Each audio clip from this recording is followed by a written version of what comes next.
Oh, don't worry about it.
Oh, no, there isn't.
Okay, ladies and gentlemen, we'll call to order the December 8th Newfields Planning Board meeting, 7 o'clock. A couple of things just before we get started.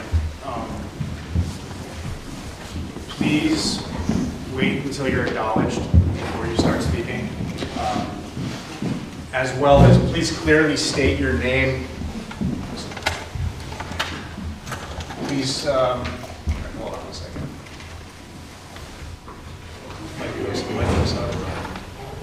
What's that? The recorder. Oh, it's also being filmed, so.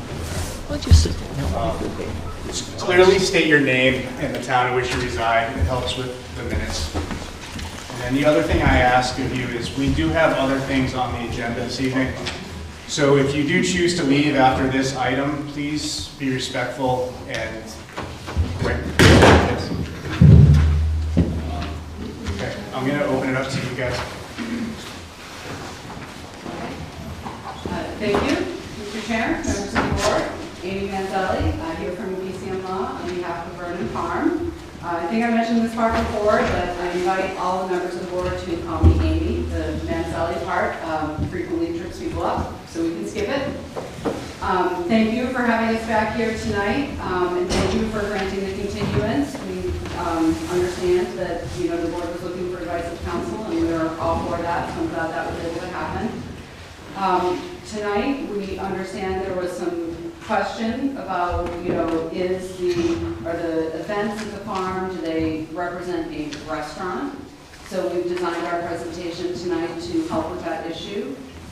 First, we're going to invite up Martha Summers from the New Hampshire Lodging and Restaurant Association to try to clarify some of that. And then we're going to have the farm do a presentation about the agricultural operations of the farm and how the events relate to that, to the marketing and the getting out of the products that result in those agricultural operations. And then we would love to hand it back to the board for you to deliberate and make a decision tonight. And just to state the obvious, we are hoping that this process can conclude tonight with a conditional approval. So with that, I know Mike is back here somewhere. Mike, you want to come on up? Thank you. I'm not sure where you want me to stand, so I'll stand over here. So, good evening. Again, Mike Summers. I'm the president and CEO of the New Hampshire Lodging and Restaurant Association. I reside in the town of Hooksett. I am actually on my town planning board as well, so I can appreciate the work that you do, and thank you for your service. Certainly can appreciate, so full background, the association the association was founded in 1919. We're a statewide trade association for the hospitality and greater tourism industry. We have about 1,300 member businesses scattered all over the state. We have everything from your local pizza shop up to fine dining restaurants. We have campgrounds, we have bed and breakfast, we have the Omni Mount Washington Hotel. So we kind of spread the gamut of the industry. I got a call from Jeremiah a number of weeks ago now. I can't remember the timeline exactly. Asking questions about, what would we consider a restaurant? What's a caterer? What's the difference? So I was invited to come tonight, kind of have a little discussion with you about that. Hopefully this is helpful. And certainly please stop me if you have questions.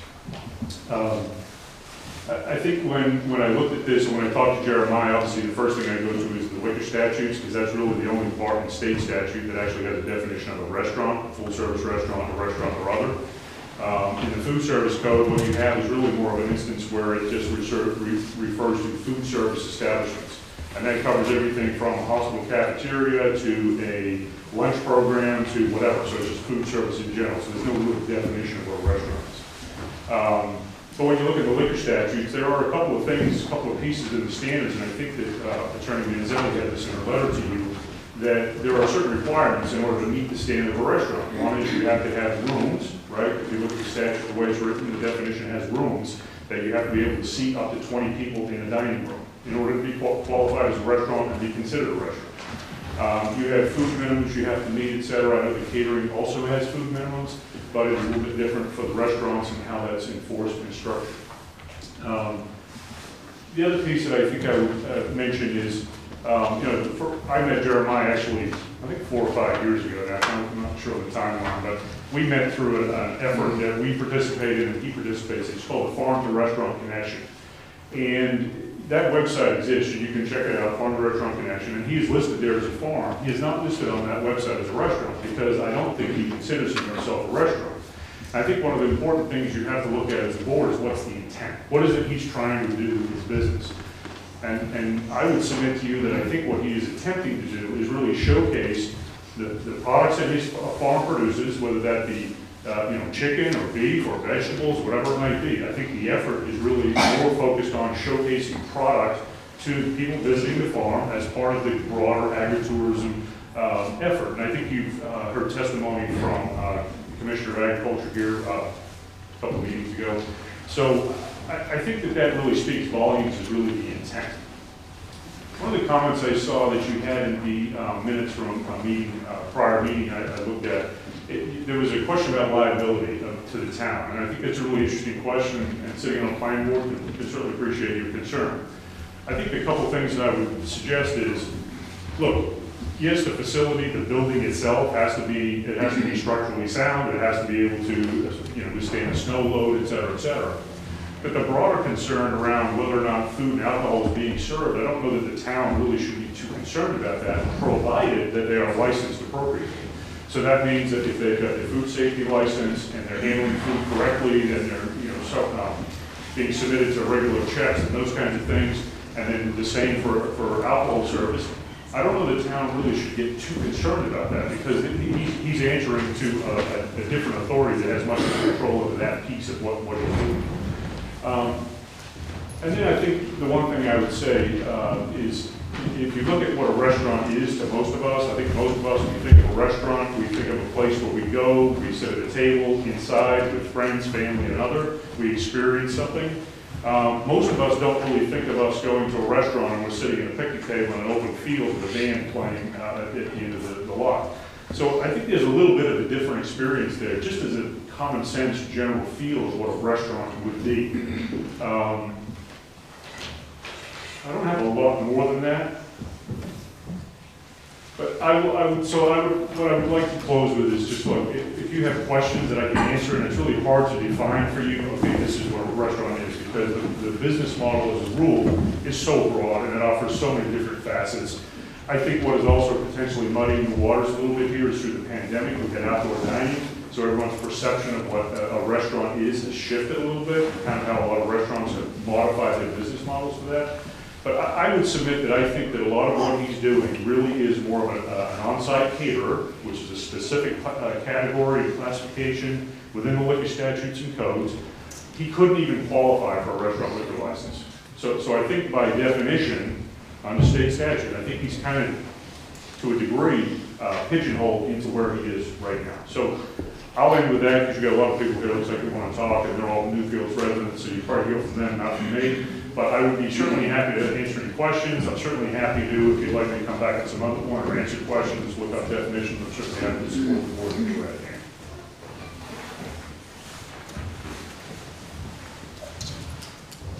No questions? Good? Thank you.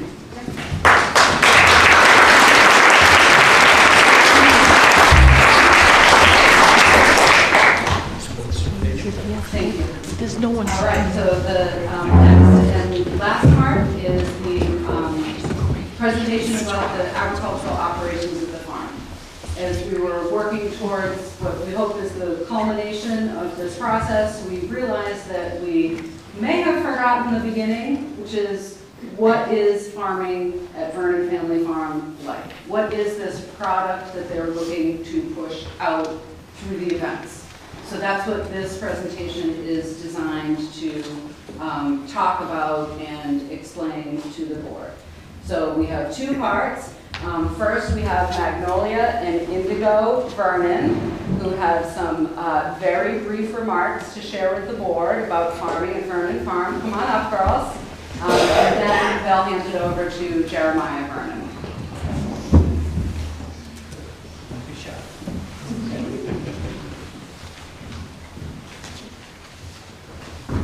Hi, my name is Indigo Vernon.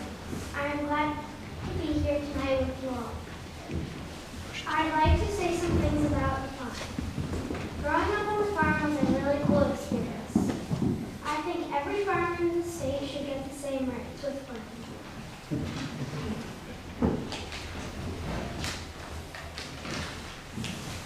Hi, I'm Magnolia Vernon. I'm the daughter of Nicole and Jeremiah Vernon.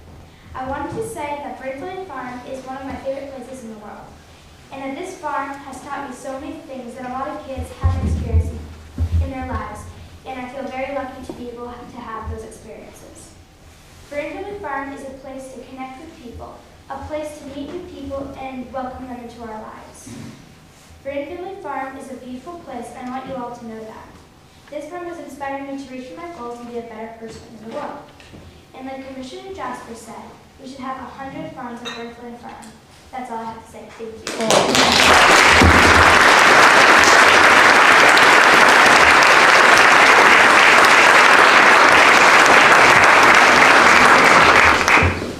So I'm handing out now a copy of Jeremiah's remarks if you want to read along. There's some statistical information that just might be helpful. And then there's a copy of this for the record. You're welcome. And then if, I don't have enough for everybody in the audience, but there are some that you all want to share. All right, Jeremiah. On me. Good job, ladies. All right. Hello, and thank you all so much for coming tonight to support our farm. Thank you to the board for hearing our position and approaching this situation with an open and thoughtful mind. My goal of this speech is to share the realities of Vernon Family Farm in the context of our greater community. I'm going to begin tonight by sharing some statistics and quotes that speak to the current state of agriculture in our country and state. The board should have a copy of what I've written, and I ask that you please review the bullet points, as I know they will be hard to comprehend in real time. We will also be sharing statistics regarding our farm, and I hope they can help us all understand a portion of the realities of being Vernon Family Farm. So I start off with a lot of bullet points, and then I get into some narratives, so bear with me as we get through some of these statistics here. We live in an era where farming is rare. The vast majority of us did not grow up on a farm or near a farm. Most of us have never worked on a farm. This trend is supported by the Economic Research Service, a department of the U.S. Department of Agriculture. The opening paragraph of the Economic Research Service's Farming and Farm Income page states, quote, American agriculture and rural life underwent a tremendous transformation in the 20th century. Early 20th century agriculture was labor intensive and took place on small, diversified farms in rural areas where more than half of the U.S. population lived. Agricultural production in the 21st century, on the other hand, is concentrated on a smaller number of large, specialized farms in rural areas where less than 1/4 of the population lives. In other words, more than 75% of the U.S. population does not live near farming. I want to highlight a few other statistics that speak to the divide between 21st century communities and farming, some specific to here in New Hampshire. All this data is published and available in the 2020 New Hampshire State Agriculture Report, the U.S. Census Bureau, and the Economic Research Service. In no particular order, there are 4,950 farms in New Hampshire. Over 75% of those farms in New Hampshire gross less than $100,000 per year. Median household income for the state was $88,465. Newfield has the 6th highest median household income in the state at $122,750. Nationally in 2019, 96% of farming households have income from off-farm income. In other words, they get their income coming. They have income coming in off the farm as well. On average, off-farm income contributed 82% of total income for family farms, which I think is astounding. Smaller farms tend to rely more on off-farm income than larger farms. Americans spend just 6.4% of their household income on food, multiple percentage points lower than other countries, such as Australia at 9.9%. Less than 2% of the U.S. population are farmers. And finally, I was unable to find data regarding net income as opposed to gross income. So I do not have data for national or statewide averages, but Vernon Family Farms' net income to date in 2022 is less than 5%. That is basically an unsustainable net profit margin, and our debt burden can speak to this. I hope these statistics highlight the reality of farms in our community. To summarize, there are not many farms, most are small, very few people farm. The majority of New Hampshire farms gross very little money. The majority of farms get the majority of their household income from non-farm sources. Many New Hampshire farms are located in wealthy communities. Many New Hampshire farms as a business gross less than the state's median household income. The majority of food New Hampshire citizens eat is imported into the state. Vernon Family Farm operates in these realities. Nicole is a full-time Spanish teacher and has been since before the farm's founding. Prior to 2019, I worked off-farm doing odd jobs. The majority of our household income is from non-farm sources, aka Nicole's job. Vernon Family Farm is located in the 6th wealthiest municipality in New Hampshire. Although this is the reality in which Vernon Family Farm operates, it's not a reality we agree with. Farms and feeding of our community should not have to require a life of poverty and multiple jobs. It is our belief that farms and farming should be appreciated, celebrated, supported, and compensated for the dedication to feeding and supporting our communities. Farmers should expect and be granted the same access to wealth and quality of life as other careers. It is the vision of bounty and wealth that guides Vernon Family Farm and has helped shape it what it is today. A small, barely making it, passion-driven, never-quitting, community-driven family farm. I want to share a few of our farm statistics from 2022. This is just for the farm, not for our other business. We have 4 full-time year-round employees, with 3 of them receiving salary and health benefits, and all being eligible to participate in our retirement program. We have approximately 4 additional full-time or part-time seasonal year-round employees. We raised and pastured 18 cows, 30 sheep, and 11,000 chickens. Not all on our farm in Newfield, some on our other farm that we rent. We farm over 60 acres. We farm in 2 towns, including on leased farmlands. Our farm store sells goods from over 40 regional farmers, growers, and makers, and is open daily 9 to 6 year-round. The farm store had over 14,000 transactions. We sell at our farm store, farmers markets, CSAs, and wholesale to Vernon Kitchen and other accounts. We wholesale throughout New England. We have our animals processed in New Hampshire, Vermont, and New Jersey. As the owners of the farm, we also own another business, Vernon Kitchen LLC, and we are a farm. I hope you can appreciate the productive capacity of our farm and that it provides a sense of food security to know a farm in your community is capable of feeding thousands of people. As a way of providing a closer glimpse into the realities of owning and operating our farm, we're going to dive deeper into why do we raise chickens, how do we raise chickens, and how do we sell chickens. So why do we raise chickens? Prior to purchasing Vernon Family Farm, I worked at Rivers Leaf Farm in Epping. I ran their farmers markets for them. A takeaway from those markets is that there were very limited chicken options. Only broilers, only frozen, and not available at the Portsmouth Farmers Market or at most New Hampshire restaurants. So we asked why that was. Chicken is the most consumed protein in the world, and especially in the US, is mostly consumed as a boneless cut. In other words, why were there very little of the most consumed protein, and further still, why wasn't it available in the form most desired by consumers? The reason is regulations. Chicken has to be USDA processed in order to be sold to restaurants in Portsmouth and Manchester, to cross state lines, and to be cut up and ground, and none of the community farmers have the capacity or desire to complete that process. In addition, we are fortunate to live in a relatively agriculturally productive part of the state and have established successful produce growers, and we did not think we could effectively start our business by competing directly with our neighbors' farms. So in 2012, on leased land, we purchased 1,200 chicks, made dates at the closest USDA-inspected poultry facility we could find, 3 hours away in southeast Vermont, and started raising pastured, non-GMO, and USDA-inspected chicken.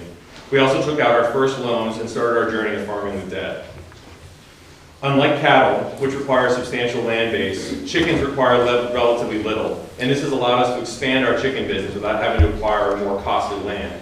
One chicken can live healthily with 1.5 square feet of space. In addition, modern breeds of chicken do not require more than 7 weeks to reach market weight. In other words, we can produce multiple flocks of chickens per season with a relatively small land base. As a result of rotational pasturing, we use 2 acres per 2,000 chickens, significantly more than the minimum required for a healthy bird. So summary of why chicken: requires a relatively small land base, quick turnaround, widely consumed, and less local competition. This by no means makes raising our current production of more than 10,000 chickens a year easy. A consequence of not having big ag in the region is substantial lack of resources and support for farms.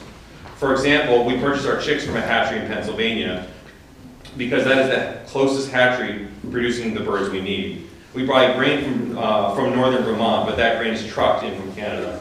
We process our chickens in New Jersey, not because we love driving to New Jersey in the middle of the night, but because that is the only slaughterhouse we can find that meets our standards for treatment of animals, farmers, and staff. We network with growers throughout the country because there's a lack of experience or knowledge base locally to support our business. As a result of numerous factors, for many, the standard sights, sounds, and smells of farming are a foreign, distant memory and are misunderstood. A community's lack of experience and education around farming leads to misunderstanding, and that burden is the farmers to carry. How do we raise chicken? Oh, did I read that already? No. We raise non-GMO, USDA-inspected, and pastured Cornish-crossed chickens in flocks of 2,000 birds. Ideally, the chicks are delivered within 24 hours of being hatched. We receive the chicks and they go directly into our climate-controlled brooder for the first 4 weeks of their life, with free choice access to food and water, and we apply fresh bedding daily. We also supply grit from quarries in Vermont and apple cider vinegar to help with digestion and weight gain. At 4 weeks old and after the sun goes down, we move the chickens from the brooder to the pasture pens. We move all of our chickens at night, as this is when they are the calmest. The pasture pens are designed with no floor, so the chickens are directly on pasture with access to fresh green forage and bugs. The chickens also have free choice access to grain and water. Every morning we use a tractor and pull the pasture pens onto fresh forage, leaving behind the manure from the day before to fertilize the field for future pasturing and grazing. Once the chickens have been moved out of the brooder, we clean the brooder and prepare it for the next flock. During the summer, we routinely have 4,000 chickens, 18 cows, and 30 sheep at a time under our management. We track daily feed and water consumption, weight gain, environmental conditions, mortality, labor needs, and more. After 7 weeks of the chickens being in our care, we pack the birds into poultry transport crates, load them onto one of our trucks, and at midnight drive to the processing plant in New Jersey. About 10 days later, the frozen and processed chicken is shipped back to our farm and is then available for sale. To clarify, we have to buy the chicks 3 weeks prior to their arrival. Once they arrive, it's 7 more weeks on the farm paying for labor and feed. Then it's the cost of processing, and then roughly 2 weeks after processing, the chicken is ready to be sold. In other words, we are paying for that product for over 10 weeks before we can sell a single package of chicken. As a point to note, the cost burden timeline is similar but longer for cattle, sheep, and most produce. How do we sell chickens? Starting with our first flock of chickens in 2012, we have been retail driven. Local farm costs are so high that wholesale markets can often be financially inaccessible. You do not need to look further than the local failing dairy industry to see the plight of local wholesale-oriented farms. We sold our chicken at farmers markets, but quickly realized that trickle of sales, one package at a time, was insufficient when compared to the significant bills we were receiving. For example, last year alone, we purchased about 150 tons of chicken grain, and grain prices are exploding. With transportation costs, inflation, and climate change, grain is only getting more expensive and will continue to do so. All this grain, obviously, needs to be purchased before the birds are processed. The slaughter bill needs to be paid before you sell all your product. Processing for us exceeds $7 a bird. How are we supposed to pay our bills on time by selling a package of a chicken at a time at a farmer's market once a week? Enter farm store and agritourism. The Vernon Family Farm Store is the financial heart of our business. We grow significantly more money out of our farm store than we do through agritourism. Since its inception, we have been open daily 9 to 6 year-round. This is our attempt to compete with the convenience of grocery stores. We are also primarily a livestock and poultry farm, which is producible year-round and can be stored and frozen and sold year-round. Although we gross more money selling chicken, beef, and lamb, we net more money doing agritourism. More specifically, the selling of tickets.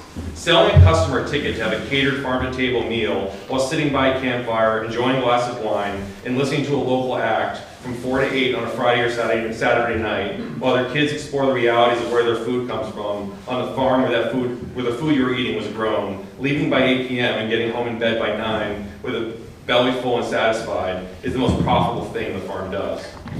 This is not unique to our farm. Agritourism has liberated our farm and many others in the state. It has allowed us to pay our bills on time. It has allowed us to retain quality, experienced employees. It has allowed us to offer salary and benefits. It has allowed me to take an owner's draw and contribute to our household income. It has allowed us to make improvements and grow. It has allowed us to give back to our community and make donations to our town. It has allowed us to help insecure families access local foods. It has done all of these things, but perhaps the greatest thing agritourism has done for Vernon Family Farm is not actually for Vernon Family Farm, but for our community. Many folks in this room, including members of this board, have come to the Vernon Family Farm through our agritourism. For many folks, agritourism is an entry point into the farm and local agriculture. Come to the farm, sit outside with family and friends, enjoy a catered meal prepared with ingredients from this farm. Take in the sights, sounds, and smells. Open your senses. This is farming in your town. Farming is hard.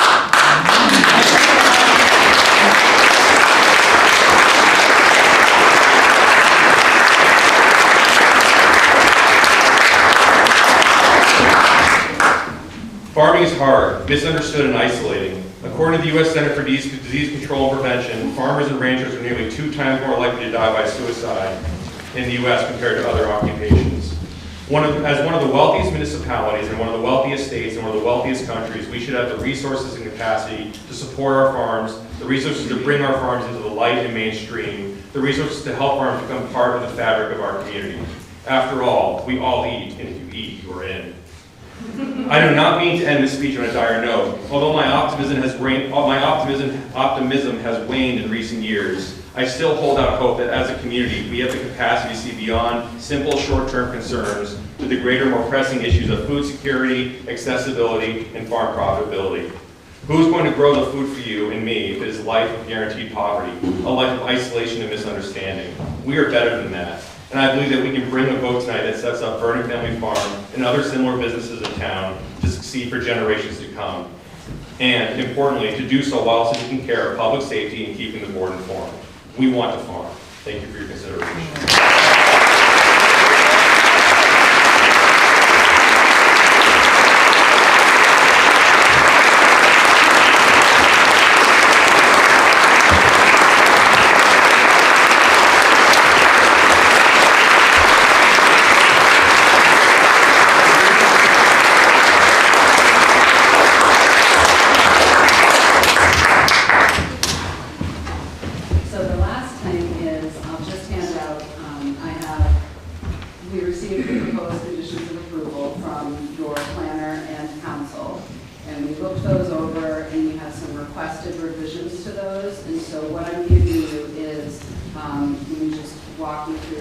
There's a clean copy here, and it's 2 pages long, and behind that, just so you can see specifically, is the marked up version that shows the changes specifically that we're requesting based off of the version that your folks proposed. So I'll pass those out so you have those, and that concludes our presentation. That one is crooked, I'll give you the straight. It's a paper advantage.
Amy, did you want to address any of the changes to that proposed list? Like, Sure, yeah, I'd be Just, happy to go through not them. like a higher level. Yep.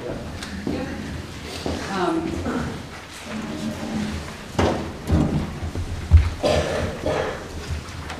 So to start, I'm going to go through the markup, and I'm just going to focus on the changes. I don't think we need to go through Yeah, not guys need that's to. jointly proposed. Yeah, I sent it to everybody. Okay. So we have a long-standing request to have the backup building inspector do the inspections. The basis for that is that in the past, the building inspector has made an unfounded complaint of animal cruelty to the State Department of Agriculture. And so the Vernon Family Farm is not comfortable with the building inspector doing the inspection. That's the reason we had requested that the building inspection be done at the state level. But if the town is requesting that the building inspection be done at the municipal level, we are willing to agree to that, but we would like it to be the backup inspector. And we don't think the inspection needs to include, you know, the, where the chickens are pastured, where the livestock is pastured, you know, where the cultivation of crops is done. The inspection is really about the agritourism areas and in the pavilion itself. So that's the basis of the revision request in number one. Number three is it's very atypical in its administrative burden for the farm to have to submit applications of any permits. So if and when they get any new permits, we would be happy to provide copies of all such permits to the town. That would be a standard provision that we would be agreeable to. Turning to page 6. Page 6 is a large change. The way that this was proposed would require the farm to submit a list every year, which actually we agree to. The farm agrees to submit a list every year of all of its planned events. The nature of the change that we're proposing, however, is that this condition of approval would have called them for essentially like a site plan review process every year. That the planning board would take the list of planned events and review and approve in whole, or approve in part, or deny in whole the proposed events. It would be like a proposed list. that is unreasonable in the context of agriculture. Plans change. You know, if there's a guitar concert planned on Friday, August 9th, and Bob, the guitar player, says, hey, Jeremiah, can I come play on Saturday instead? It looks rainy on Friday. You know, those sort of changes happen all the time. It's just really not appropriate to hamstring the agricultural operations in that way. And more importantly, it's not necessary for the objectives of this review. The objectives of this review are to keep the planning board informed of what is happening at Vernon Family Farm. So the annual submission of the whole calendar of planned events will take care of that. The other important objective, perhaps more important, is to ensure the public safety, the protection of the neighbors, the protection of traffic, and all of that. And so that's what this very long and comprehensive list of limits is about. So I can go through them if you want, but you have them all before you. You know, it's a very comprehensive documentation of won't start before this time, won't go beyond this time, live amplified music limited to 2 events per week, licensed catering limited to 4 events per week, occupancy limited to 300 guests, and these are all not to exceed numbers. They're also free to have events with 5 guests, or to have weeks with no events. So it's important to point out that these are not to exceed. We took a cue from your council and your town planner, who proposed a wonderful condition, with which we agree. It's condition, well, it's not jumping out at me right now, but it's the one where it says that marketing has to say that Vernon Family, marketing of events has to include Vernon Family Farm products. 5. Thank you. And we proposed in number 6 that catered events will feature Vernon Family Farm grown ingredients. You know, we've been saying that, so we thought it might make sense to sort of put our money where our mouth is and propose that as a limit. And then we'll notify, this is something that came up at a prior meeting, the farm will notify the Newfields Police Department anytime that they have to notify the Liquor Commission. And also, even if they don't have to notify the Liquor Commission, but it's sort of a big event, there's going to be 125 or more guests, they will also notify the town of those events. So that's number 6. Number 7, we acknowledge we might need police detail, and that's going to be determined by the Newfields Police Department and paid for by the farm. So I just wanted to acknowledge that was in there. We made a change on, I'm flipping down to the next page, the vegetated buffer with respect to the neighbor. It was proposed that the Vernon Family Farm maintain that in perpetuity. We just didn't think that made sense because they're not, you know, they're not immortal. Vernon Family Farm is not going to be around in perpetuity, sorry to say. So we just downgraded that slightly to so long as they're farming the property. That's what makes sense. So long as they're farming the property, they should maintain that vegetative buffer. For number 12, documenting the farm stand 35% compliance. We think every 3 years is a reasonable time frame. It's a compromise position between our agree to disagree positions. You know, Vernon Family Farm position is that legally the burden is on the town to prove that the farm is not complying. But we're not going to take a hard line on that position and say, like, we're not going to do anything. We've already provided an accountant's letter, and we're happy to continue doing that, but we think that 3 years is reasonable in the context of agriculture. Number 14, if we're going to have changes to the operation, to the access and parking, we're fine with providing advance notice, but we need to make sure that we're talking about material changes. you know, we just don't want to get stuck in a position where there's the slightest of change. You know, they put the parking cones for an event 3 feet in a different location than they did for the event before.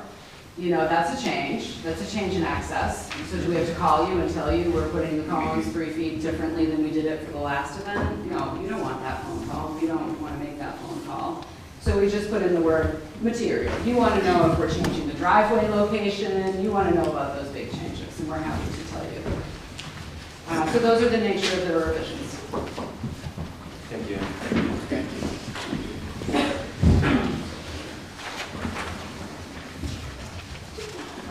Assuming the board's gonna have some comment. I'll jump in here first. So, number 6, the way this reads, 2 live amplified music events are allowed twice per week. Licensed catering is limited to 4 events per week. There's no limitation there, so the way I read this, 6 events are allowed per week, May and there's no limitation on the number of events per year, correct? I? So taking the first question first, I see your point, and we could work on the wording here, but the intent is that of the licensed catering is limited to 4 events per week. Of those 4 events, only 2 of those would have live amplified music. Okay. So 4 events. Okay, so we'll have to correct that wording then in Yeah. terms of that. And Yeah. so what you're asking for then is 4 events per week, but no limitation on the number of weeks you can have 4 events. That is correct. So up to 208 events a year. That is correct if there were to be 4 events every week. If the board were interested in an annual cap, we would be fine adding in a limit, and I would propose that that go somewhere in number 6. And it would be fine if it was less than whatever that number you just came up with is, because the Vernon Family Farm has 0 intention or need to have 4 events every week. One other question on number 14. So that's advanced written notice of any material changes, correct? Let me just have it. I'm sorry, that's not dealing with the parking as you addressed earlier. So it's advanced written notice, or you're looking for prior approval before, or allowing for prior approval before changes to the parking?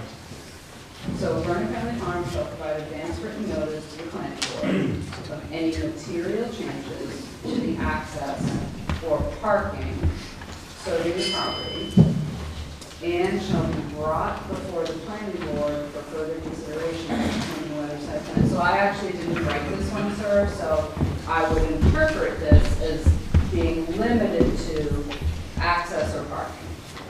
So, No, my point is, I agree with you there. Okay. I just want to make sure, again, the language there being somewhat legalese, any material changes that may be proposed to the parking, new access, enlargement of the parking, changing in the flow of the traffic, they will come before the planning board, before those changes are made, to determine if it's allowed, site plan relief, or anything else. Is that correct? Is that how you're interpreting that?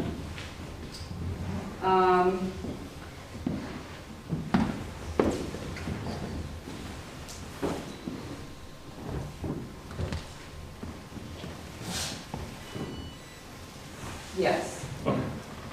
Okay. I just want to make sure we're all clear about Yeah, what is that how it's saying. intended? It is how it was intended. Okay. I have to say, when you said yes, I was happy. Yeah. Yeah, no.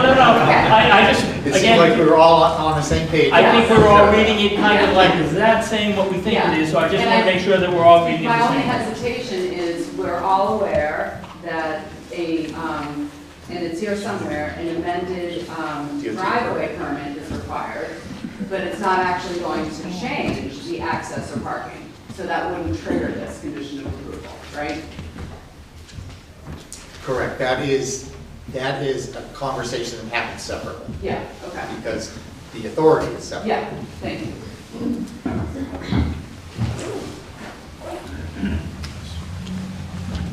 So going back to 6, music events not starting until 8:30 a.m. So could there be days when there's ongoing music from 8:30 a.m. to 7:30 p.m.?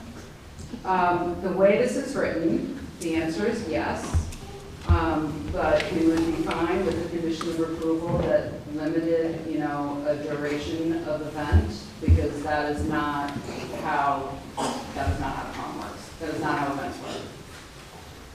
Yeah, that seems quite excessive. Yeah. Right? That you could say 4 days a week I'm having music for Right. 11 hours. Right. Yeah, 4 hours would be fine. So going back to C&E, so every, like the commissioner stated, there has to be a nexus with the chicken. So every event, there's going to be chicken served. No, every event there has to be farm products. Farm products. Yes, From Yes. that they produce. Yes. Okay.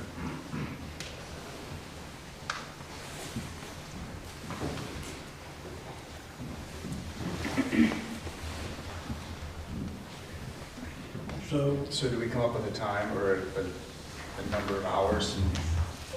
Well, as far as the 2 events per week, so in theory, you could have music from 8:30 in the morning till 8 o'clock at night on Friday, Saturday, Sunday, and a Monday.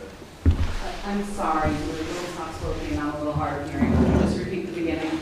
So, looking at the proposal, it looks like, in theory, it could be music from 8:30 in the morning till 8 o'clock at night on a Friday, Saturday, Sunday, Monday.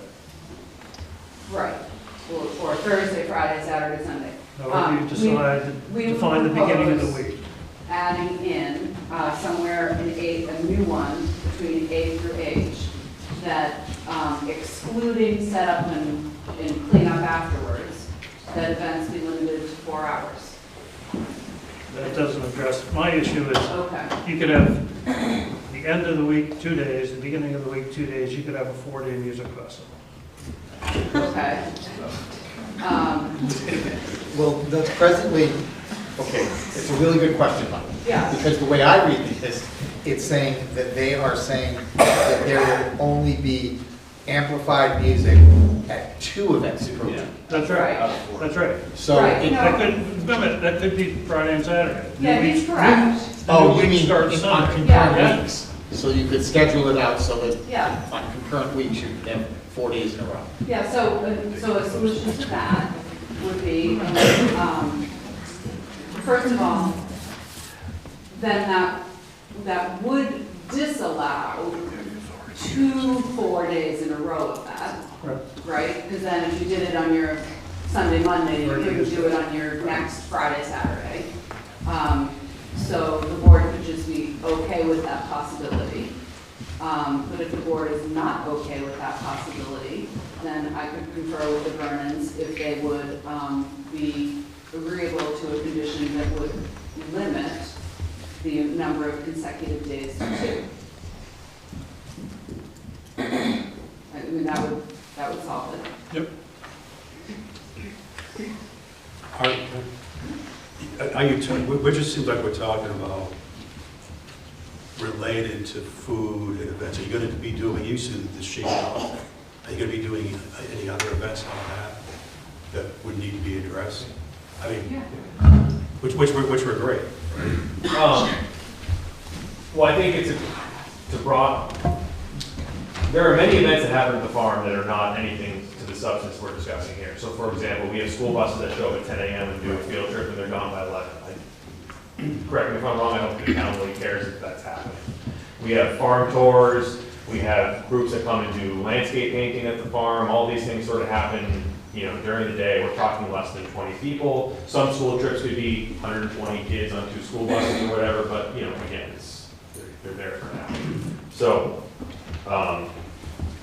yes, there'll be a variety of events, and I'm not sure how we categorize the difference between the two, but, our goal here is to try to give some confidence that the larger events are not trying to happen all the time.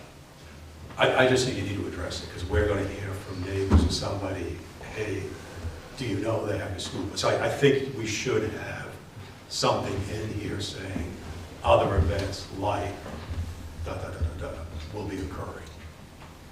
Because that's what's gonna happen to us, that somebody's gonna read this and say, no, they're violating it. We're back here. You know, I think what you're saying, Jeremiah, is great stuff, but just get it in writing so we don't, it doesn't put us in a bind. Well, so, let's say the sheepdog event, I mean, the controls currently as this is written, it may not begin sooner than 8 a.m. If it happens to have live music, that may not begin sooner than 8:30 a.m. It may not last after 8 p.m. Again, if it happens to have live music, that must end by 7:30 p.m. If we put in the 4-hour condition, it would be limited to 4 hours. Is it a 4-hour or less event? I mean, I was saying the 4 hours more from like, that's what our big events are. Right. You know, farm tours and school groups and volunteer groups, I mean, I mean, their schedules are, you know, 2 buses to ride, 2 buses to Right. leave, 2 buses to ride, 2 buses to leave. Right, but what about the one-off events like the sheepdog? I mean, historically, all of those have fallen within the 4 to 8, 4 hour. It's just other farm-related events. Yeah. You know, something like that, so. And- Yeah, and it's see, farm-related. Those are all so clearly agritourism. Right. Those are a sheepdog program on a farm that has sheep. Yeah. That is I guess I would say we're not objectionable to an additional condition of approval that would somehow memorialize the fact that those type of events do occur from time to time. It's not coming to me right now. I think the issue that we're struggling with here is that the issue is not that events occur at the farm. The issue is that this is becoming less of a farm and more of a venue. And what we want to do is allow things to take place on the farm without turning this into a venue that has a farm attached. And so that's the rub of section 6 here, right? Which is how many events? When do those events occur? What's allowed at those events? Especially in light of the fact of, you know, with respect to the zoning and everything else that goes on there, this is a residential area, we have to balance the interests of having events at the farm with the interests of the community at large in terms of what we're doing here. And so section 6, in my opinion, I think there's going to have to be a lot of back and forth about section 6. Because, and I understand, you know, there's drafts out there, but there's a lot of open-ended stuff in section 6 that I don't think that we can allow to be open-ended. I think that we need to have a good back and forth about where the edges of this are that allow events to take place without allowing it to go beyond what I think might be considered reasonable. Would you agree with that? To the extent that a lot of back and forth means not making a decision tonight, no, we would not. We think we've got the fodder to do that tonight. We've got the people power in the room tonight that we need to get it done. I think we're having a productive discussion, and I think that we're onto something here with adding in some additional definition. I agree with you to the extent that this would benefit with additional definition. And I think if we work at that a little bit more, we will get there.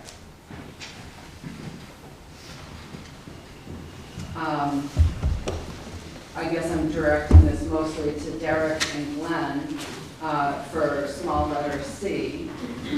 I would just put a prefatory phrase for licensed catering events, comma, live amplified music limited to 2 events per week. I think that would... For 4 hours.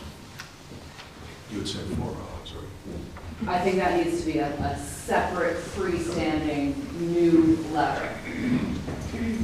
What I'm looking to do is identify the concern earlier that it's not 2 + 4 = 6. It's 4, and of the 4, 2 of them may, if they choose, have live amplified music. And then so far the 2 additional letters I feel we've identified is licensed catering events are limited to 4 hours in duration, excluding setup and cleanup. And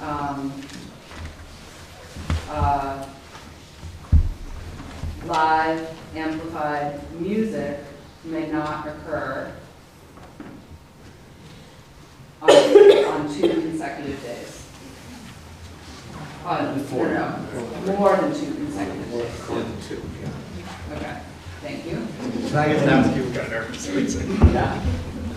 Amy and Jeremiah, can I just ask you outright, are there ever musical activities there that aren't amplified?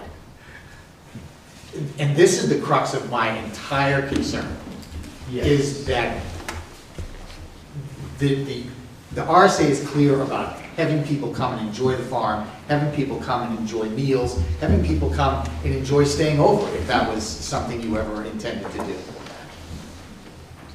Stating that there always has to be the ability for a rock band, and of course, when I say that, I'm saying it because it's the highest and worst use that I can think of. And that's the way I think of things. I'm sorry, it's just my nature. Is there a need for there always to be a full weekend a week where the neighbors are going to expect that there's going to be amplified music going on there? Because from my perspective, amplified music really isn't a farm activity. It's really a stretch. And it is the sole thing that I think tints the agritourism on this site. I think that I've heard so many examples of the perfect things you're doing out there that completely comply with the intent of agritourism in a way that it's the single place I've seen them completely comply. And I've dealt with agritourism in about 8 different communities. But that amplified music happening every weekend on both days is startling to me. It's startling to me. Just as a clarifier, it does not happen every weekend on both days right now, and there's no intention in the future for that to happen. It happens 1 week, 1 day every week, and then 2 days once a month. So that's the current status quo. June, and only June through October. It's not year round.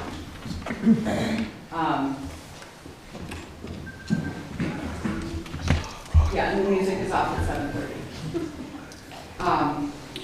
It's part of the environment. Oh, I understand your argument. I do. Okay. I don't completely agree with it, but I do understand that. And I do understand the added value of music at an event, because when I go to events, Yeah. if there's music and I feel like tapping my toe, Right. it is more involved, so I completely understand that.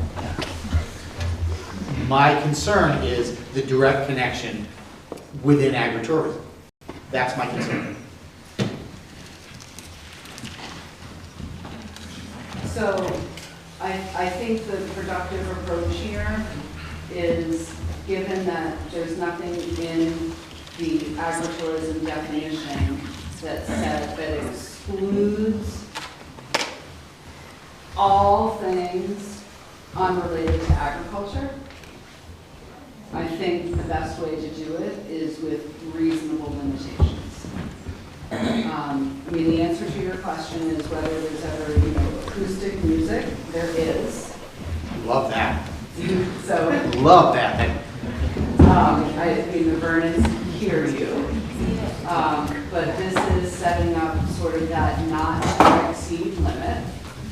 And I think if we put in a reasonable not to exceed limit, then the town will have done its due diligence in meeting these dual objectives of meeting the public welfare goals and setting up a system where the board is informed of what's going on.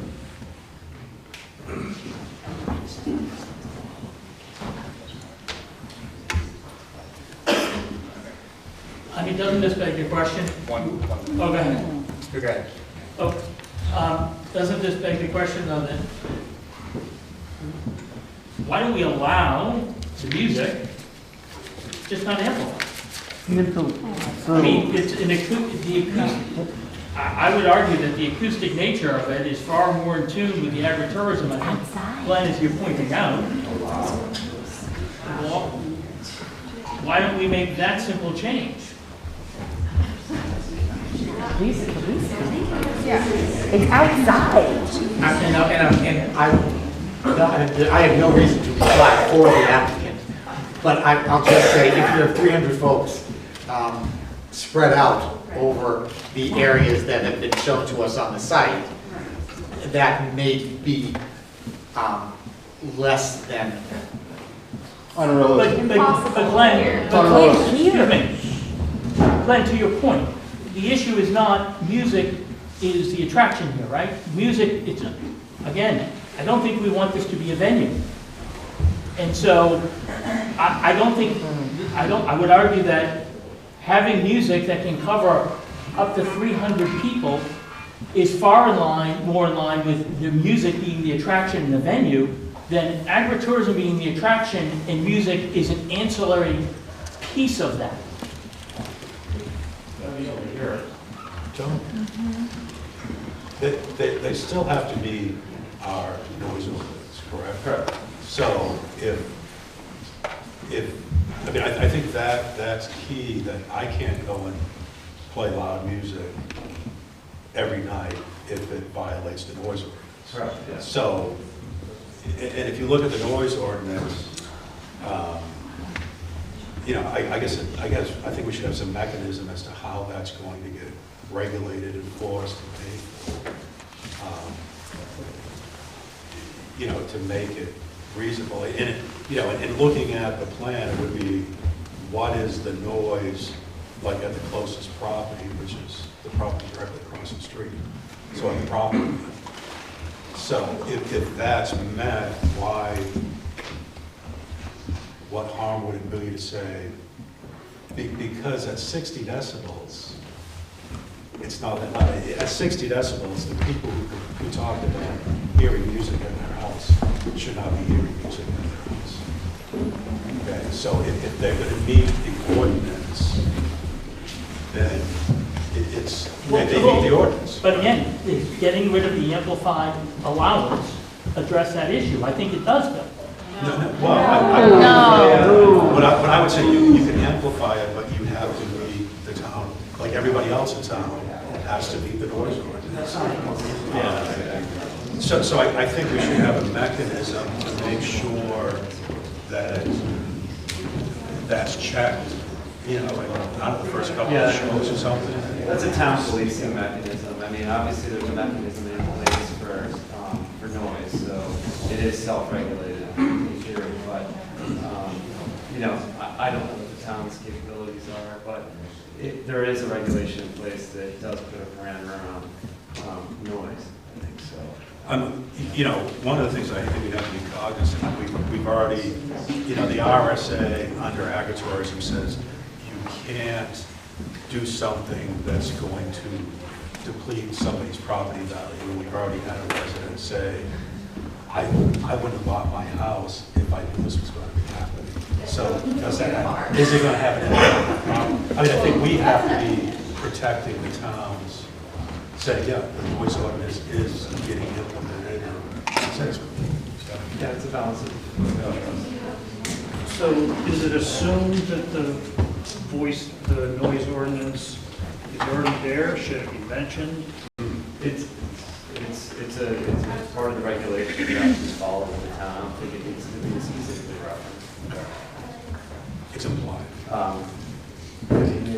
I think probably soon we should wrap up the conversation between applicant and board, move on to public comments. I know there's a lot of people in there that probably want to speak, but obviously this is an important conversation. It does seem like that, you know, there is an open-ended issue here. It seems like, I mean, I can't speak for the board, but it would seem that this is the one particular issue that's at play, I guess. Understood. May I? So, a couple things. Under New Hampshire law, to be qualified to talk about, impact of property values, generally speaking, you're gonna have a requirement for an appraisal to be done. Sometimes you can get a letter from a licensed realtor to determine value, but a statement of concern doesn't rise to the level that RSA 674-32C would kick in as taking away the board's duty to not put in unreasonable regulations in the context of agriculture. And limiting live amplified music in our position would be unreasonable because it is such part and parcel of creating that attractive farm environment to market the chicken, to get people to come and eat the farm products and shop at the farm store. It is so widely practiced at so many farms across New Hampshire. And there's a condition of approval that requires the farm to comply with all laws. And that includes the noise ordinance, which you have the power to enforce if they're violating. So I just wanted to make those couple notes. May I please state your name? Thank you. Ruth Patterson, and I am a direct neighbor. And while I think everything that they're doing is wonderful, it is the noise level, especially once the amplification became greater, is definitely challenging every Friday night. I mean, we bought our home to retire and have peace and quiet and entertain our family and friends. And now the music is loud and clear in our home and outside of our home. So if we're all for it, we'd just like a way for the music to be contained on the property, because everyone else has the option of going and enjoying it or choosing to stay home. We're involuntarily there every time. So that's, and as far as the point that Amy made, yes, she's right about a realtor. And I did speak also with the young lady that bought our home. She's willing to do an appraisal for me based on that new information. Before we get too much further into public comment, I just want to have everybody limit themselves to 3 minutes, please. And if what you're saying echoes something that's already been said, please just mention that you like your name to be added to the record, echoing the same as somebody who's spoken prior to you. Anybody have any? Evening. My name is Kyle Saltonstall. I'm a resident of Stratton. I am Vice Chair of the Conservation Commission in Stratton. I'm also a U.S. Army Special Operations Combat Veteran. I own a small farm in Stratton with my wife. We're on our 4th year of farming, going through a lot of the same hiccups that the Byrne family farm has gone through in their admittedly short tenure as farmers thus far. We don't go back 100 years. I've seen places in this world that do not have the stability that we have here. I've seen places that do not have the ability to grow food for their population. It's awful. It's terrible. I've been to Haiti. I've been to Afghanistan. I've also been places that are largely destabilized but do have the ability to grow food for their people. And it's a remarkable difference. As a farmer, a new farmer, I've been dealing with the hiccups of policy and regulation and everything as it pertains to agriculture, and it's difficult. It's way easier to get out there and get sweaty every day than it is to learn the myriad of laws that regulate how we grow food. It's hard. I've also sat on the Conservation Commission, and I've learned that when it comes to policy and regulations, there are always different ways to interpret a law. There's a way around everything. There's ways to support certain things and make things difficult for other things. And that's why we have boards like this, right? This farm has done an amazing job at inspiring a new generation of young people to move into agriculture. Agriculture is terrible on your body. It's hard on your mind. It is not an easy profession. There are fewer and fewer people going into it all the time. And this farm has done an amazing job of inspiring a new generation of people to move in that direction. This is important for the stability of our state, of the community here in Newfields and in Stratham, to make sure that entities like this are able to be viable economic enterprises that can go forward. Without that, we do not stand a chance of surviving if there is a real societal problem.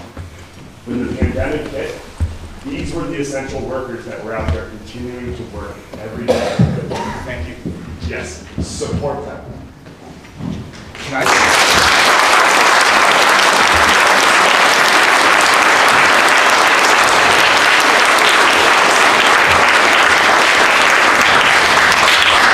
At risk of speaking for the entire board here, I just want to, at no point have we had an issue with the farming.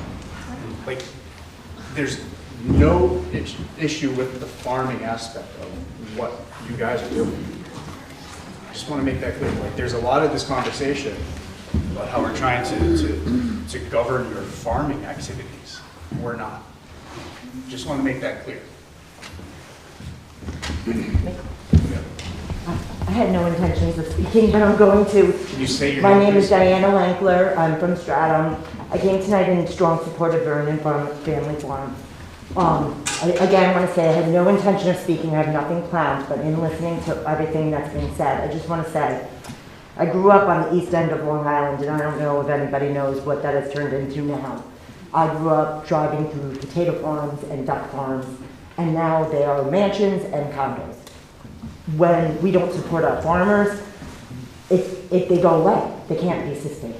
Now, I understand the board was saying they support the farm, but if you support the farming and the agriculture, what's the draw for them to make money and sustain their practices? The draw is the music, the draw is the community, the draw is the little children dancing with flowers in their hair to live music that is a beautiful thing. It's not live rock and roll iron metal music. It is children petting sheep, dancing, laughing, falling down, picking themselves back up and looking at their environment and being like, this is a really cool farm. It's not a lot of places like that. It's magical. And the fact that we're putting obstacles in their way is to me a real big shame, because 7:30 at night ending this amplified music is pretty early. It's not a lot to ask for supporting a beautiful, magical place in our community.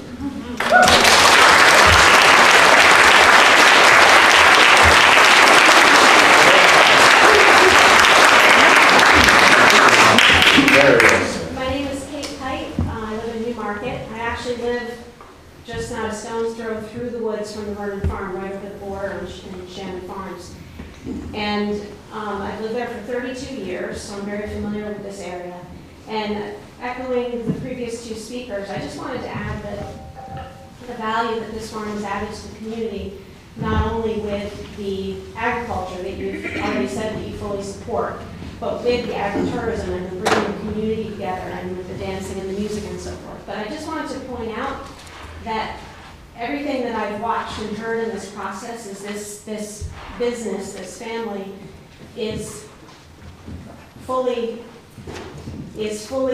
supportive of working with you all and fully supportive in coming to reasonable compromises. And so I think that it would be really appropriate for you tonight to give them the conditional approval, knowing that they are at the table and willing to work with you.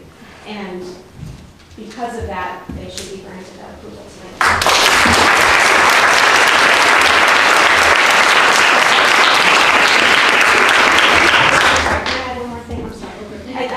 My brain's all over the place. I'm not just speaking in front of a crowd like this. The other thing I just wanted to add, by living here 32 years, I fully understand that Newfields, because Newmarket even though it's a little larger, is similar, and straddling a lot of these surrounding towns, there's sort of this not in my backyard attitude, speaking to the music and so forth. And I understand that the gentleman on the left doesn't want this to become a venue, because this is not really a venue type community, and I understand that. But again, everybody's working to make it work in everybody's favor, so.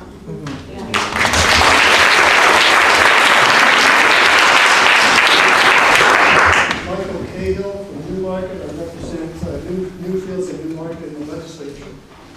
I'm not a farmer. When I was a kid, I picked green beans, 30 cents a bushel. It takes a lot of green beans to put in a bushel.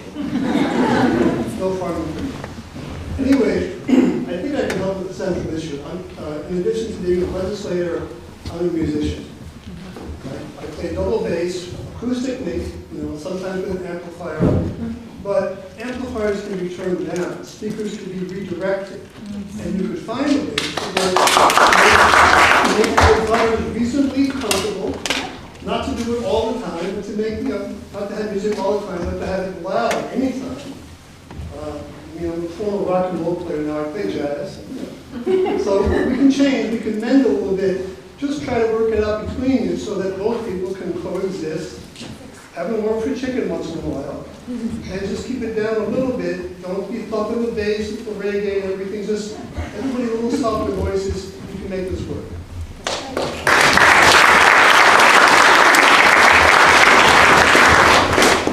Hi, I'm Mark Goodrich, 216 Piscassic Road, Newfields. Of the 14,000 transactions that Jeremiah alluded to, I think 13,800 were chicken sandwiches that I actually ate myself. I know the Vernons well. My late wife Meredith Hall Goodrich tutored their children before I even knew Jeremiah and Vernon. And I've lived in town for almost as long as John Hayden's been on the planning board. I've lived here for 40 years. And my late wife Meredith was born here 70 years ago. My younger son Nathaniel lives here with his family. I've paid taxes on several properties all these times, joyfully. And first of all, John told me what a thankless job you guys have, and I want to personally thank you, because you do this for nothing, and thank you for serving us. And that's what I like about this small town. I like the volunteers, I like the firemen, I like seeing the people at the store, I like the parades, I like the golf tournament that the fire department has. But most of all, lately, I've liked going to the Vernon Farm. It's helped me a lot with being a widower, and I know that there's a big community support for them. There's been, I think, 1,000 letters in support.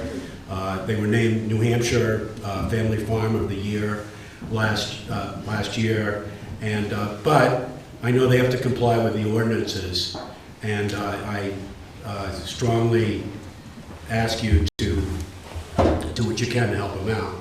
But there was one other thing I wanted to say. They really enrich this community. It's a place where we can meet, where we can get together, we can hear the music, we can, not amplified though, we can hear the music, we can eat, I've seen people I coached in sports 25 years ago. I met people there who I played sports with 60 years ago at Exeter High School, and so it's a great, great asset for this community. And forgive me,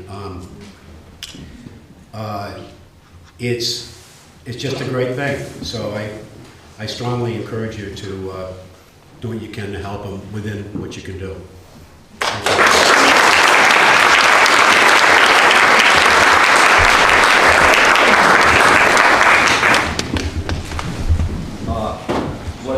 My name is Jared Parisi. I live in Newfields. I don't want to say anything particularly groundbreaking, but I hold a unique position, I think, in this room. No one else holds the position that I hold, just that I was born in Newfields, I grew up in Newfields. Currently live in Newfields. I am employed by Jeremiah and Nicole, and I fully support everything that I have seen at Vernon Family Farm. I have gotten to know Jeremiah and Nicole and all the amazing people that work there. And it's just an amazing thing. And I just want to remind the board who you have in front of you. You have a farmer, and a teacher. Yeah.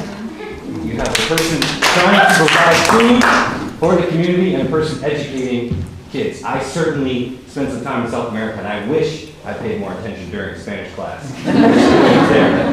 But that's pretty much what I want to say. You have a farmer and a teacher before you, and to stifle the efforts of a farmer and a teacher in their attempts to make this community better, I think it's a mistake, and I think it's in bad taste. And yeah, that's it.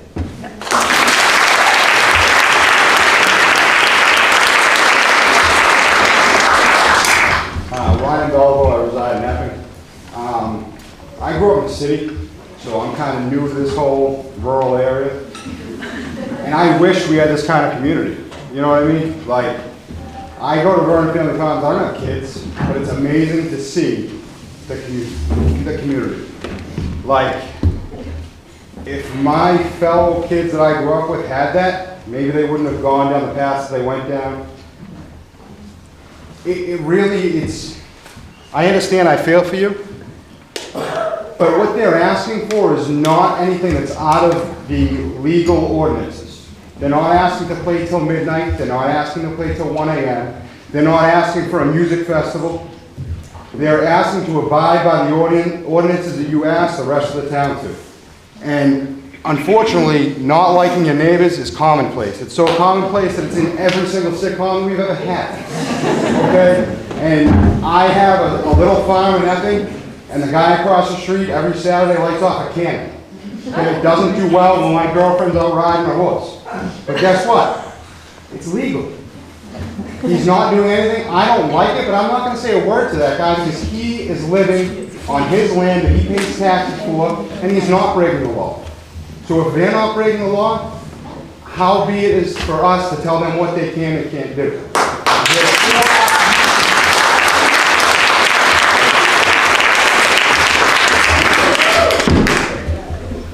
Yes, sir. Kevin Davis, live here in Newfields. And first I want to say thanks to the board. I understand that part of your service is keeping the safety. And the main crux of what I wanted to say today is about change. So when COVID came, I own a house right, the parking lot to the bike trails is right in my driveway. And when I bought that house, 3 cars a day are parked there. And then COVID came. And it was 3 cars, 20 cars, 30 cars. And when it became a problem that we had that many people coming here, we came here. And you rightfully said, the fire department and the police department, and said there's a safety issue here, and you put up some signs, and that was great. And I appreciate you doing that. What I'm concerned with what I'm hearing tonight is similar to the gentleman who just spoke, is that we have laws in the state that govern agritourism, and for a lot of us who have been in New Hampshire their whole lives, like me, this is a change for what a farm is. But there's a law in that says what that change to allow this kind of agritourism so we can continue to have farms. These people here should be commended for trying to keep a farm going with all the statistics that are mentioned about. And if they're following the state regulations, the one thing I love about the Live Free or Die state is we don't honestly is we don't want it to become a venue. We don't, in all due respect, sir, we don't want rock and roll. That's not the point of this board.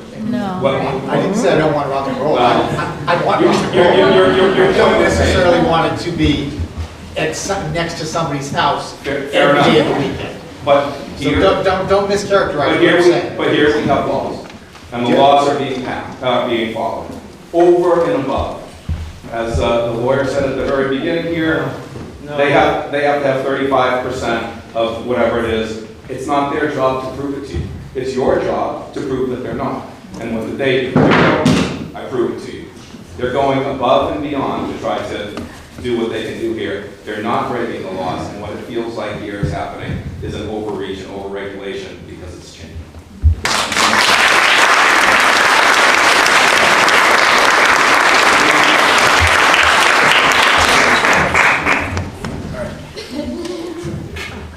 Hi, my name is Peter Trouble. I'm from Greenwood. I think I have a different perspective as well. My wife is an educator with Senora, And then Jeremiah's a member of my gym. So I own a local business in Greenland. I understand and appreciate all you guys do. I'm not trying to give you guys a hard time at all. You catch some flack for just doing your bid. But I'm in support of the events for a specific reason, and that's because I can highlight my local business at their local business because of the events that they host. So because of their Santa on the farm that was run by somebody else and they just used their land, I'm able to get in front of hundreds and hundreds of very locally based, specifically demographic to my business because of the events that they can do. I understand what they're going through because my wife's an educator and I own a small business, so I can vouch for them that how hard this all is, because they're working so hard and it's out of their hands at this point. But because of their business and because of the events that they host, I don't know who doesn't want to listen to Santa music on blast, but because of what they do and because of what they can host and because of who they are, I'm able to amplify my other local business. And I think that that's really special for a local Seacoast business to just be a hub to create better things for other Seacoast businesses. And to me, this is the best thing that's happened in Newfield since Newfield has been here.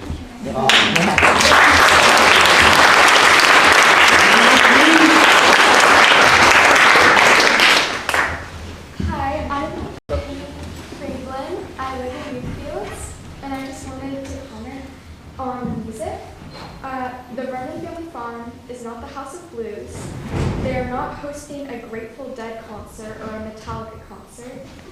The whole point of the music at the farm is not to have a mosh pit, but to enjoy yourself in the music.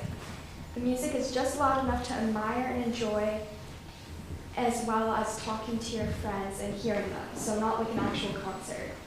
And as a guitar player, an unamplified guitar in front of a big farm would be incredibly hard to hear. So hard to hear that there's really no point to playing the music. Yeah.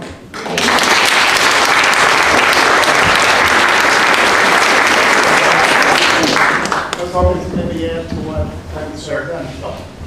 Thank you. Jennifer Wilhelm, Maverick, New Hampshire. My husband and I own a small farm. And it's been mentioned that farming is hard. It's hard work, it's physical labor. But actually what I find the hardest, and I think what a lot of farmers find the hardest, is marketing. Reaching customers is not as simple as putting up a farm stand and expecting people to show up. We're competing with convenience. People go to grocery stores, you know, they work long hours, they want to go get everything, it has to be convenient. And so there's a lot that goes into marketing. If farmers could just farm and grow the food and put it out, people would buy it. Maybe agritourism wouldn't be needed. But that's not the reality. And as a small farmer who sells to Vernon, because we're trying to reach other markets, we rely on other farms like them who have the farm stands and who do the agritourism to pull in customers. So I just want to make it clear that having music amplified until 8 p.m., which is totally reasonable within the law, also helps draw in customers. Yeah.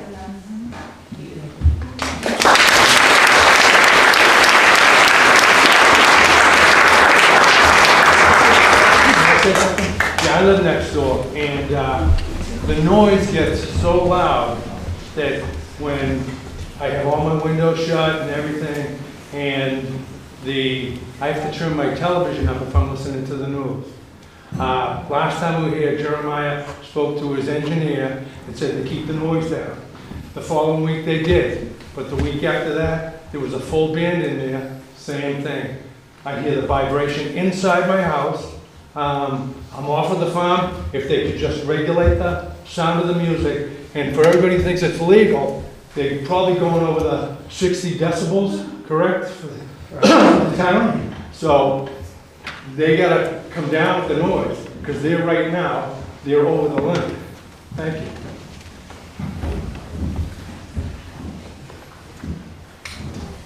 David Partikian, I live at 57 Baldwin Road, same residence as Penny Friedland, also an acoustic guitarist, and work at family farms occasionally, so I have this unique ability to live, I think, by my bike odometer 1.2 miles from the farm on Vaudeville Road, and also work on the farm. And I've been around heavy equipment most of my working life on ships.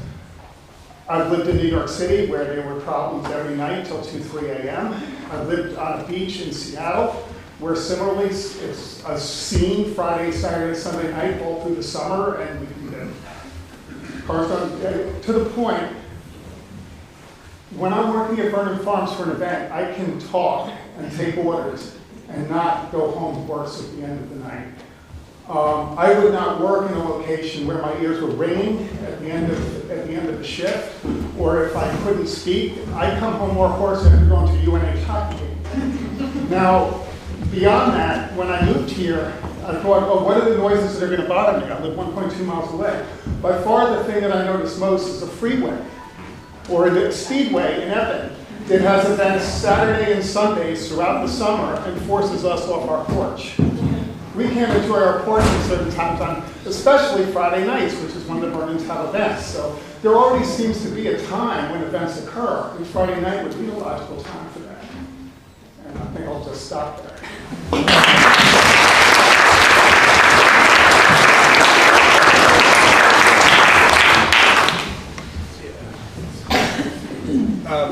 We'll take one more speaker, and then we're going to close public. Oh, excuse me. See the floor if you'd like. I just wanted to say ditto to the small business owner there, so. My name is Aaron Duffy. I live in Newfields.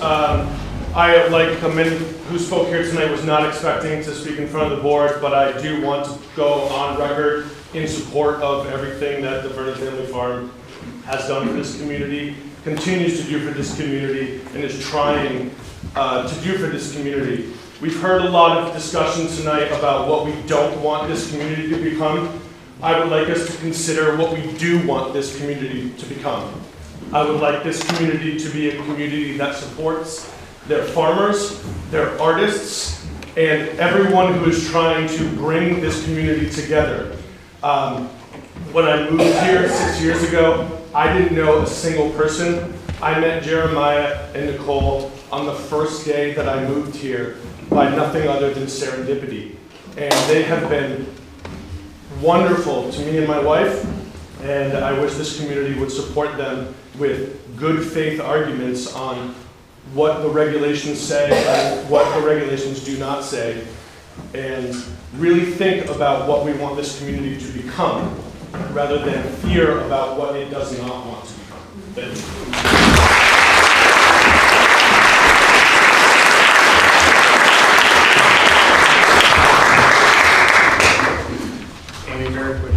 Yep, I just wanted to ask Jeremiah to describe a plan to change for the speaker for next year.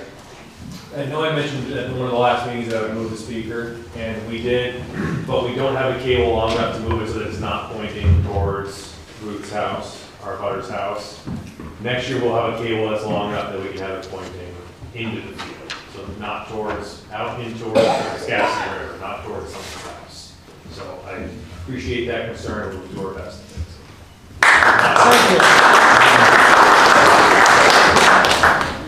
Make a motion to close public speaking. All in favor? Aye. For the deliberation on that. I'm going to get it pretty soon. What? You still have to figure out, you still have some deliberation on our information. Derek, you have something to add? I just want to clarify maybe with Amy real quick. So the additional conditions that I think that we're still going were farm events should be limited to 4 per week with no more than 2 consecutive days having live music. Is that right?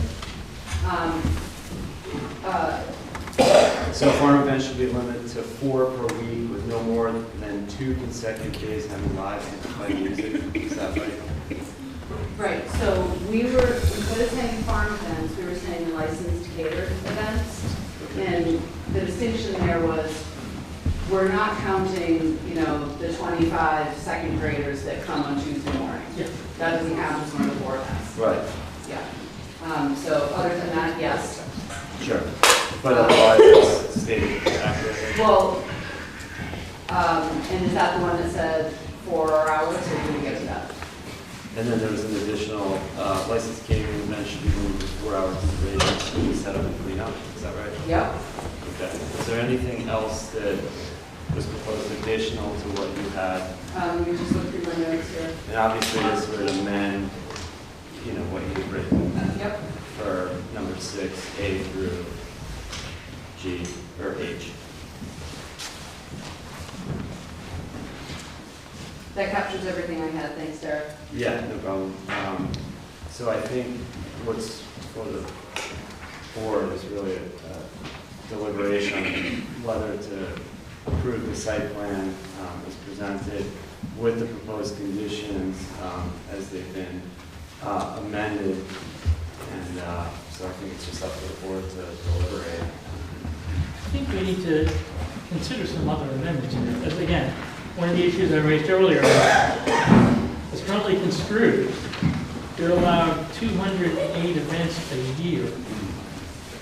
I think we need to put some kind of a limitation that's not 208.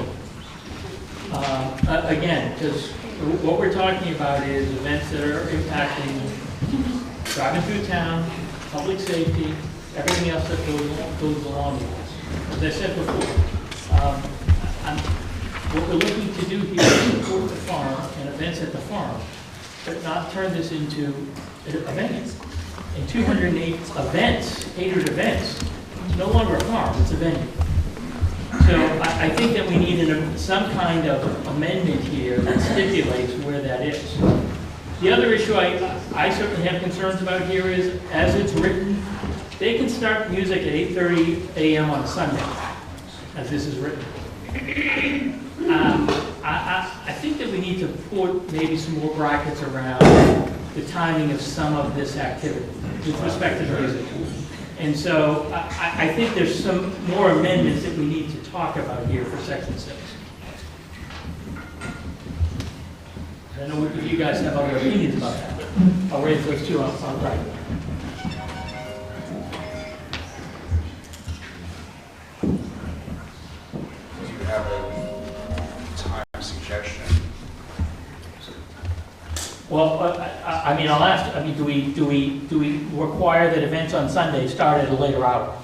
I think that's probably an easy fix to this. To say events on Sunday can't start before X. But as opposed to maybe shifting starting times for everything as a whole. But again, I'm throwing this out for discussion. People on this board know better than I do what precedents they've used before in terms of what is in essence, commercial-like activities and how they put boundaries out. Well, the past two, mine included, had a limit of 40 people at an event. And we put the same limitation on Windrock. It was 40 people. And I believe it was 3 days a week.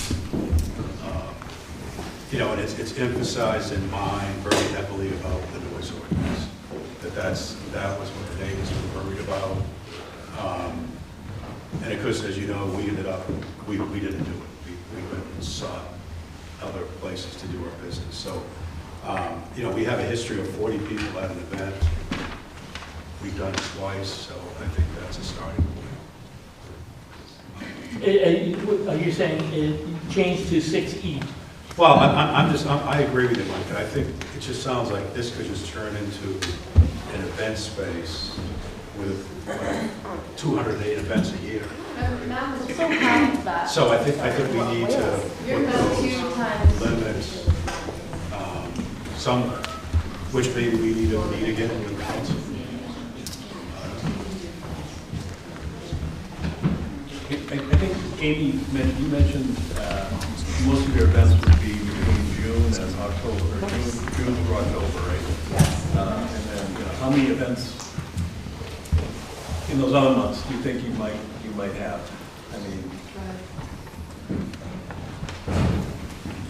I know you do some stuff for Christmas and. I mean, I have trouble. I have trouble with Clarifying the word event, like, we have activities that, fall under agritourism that happen year round.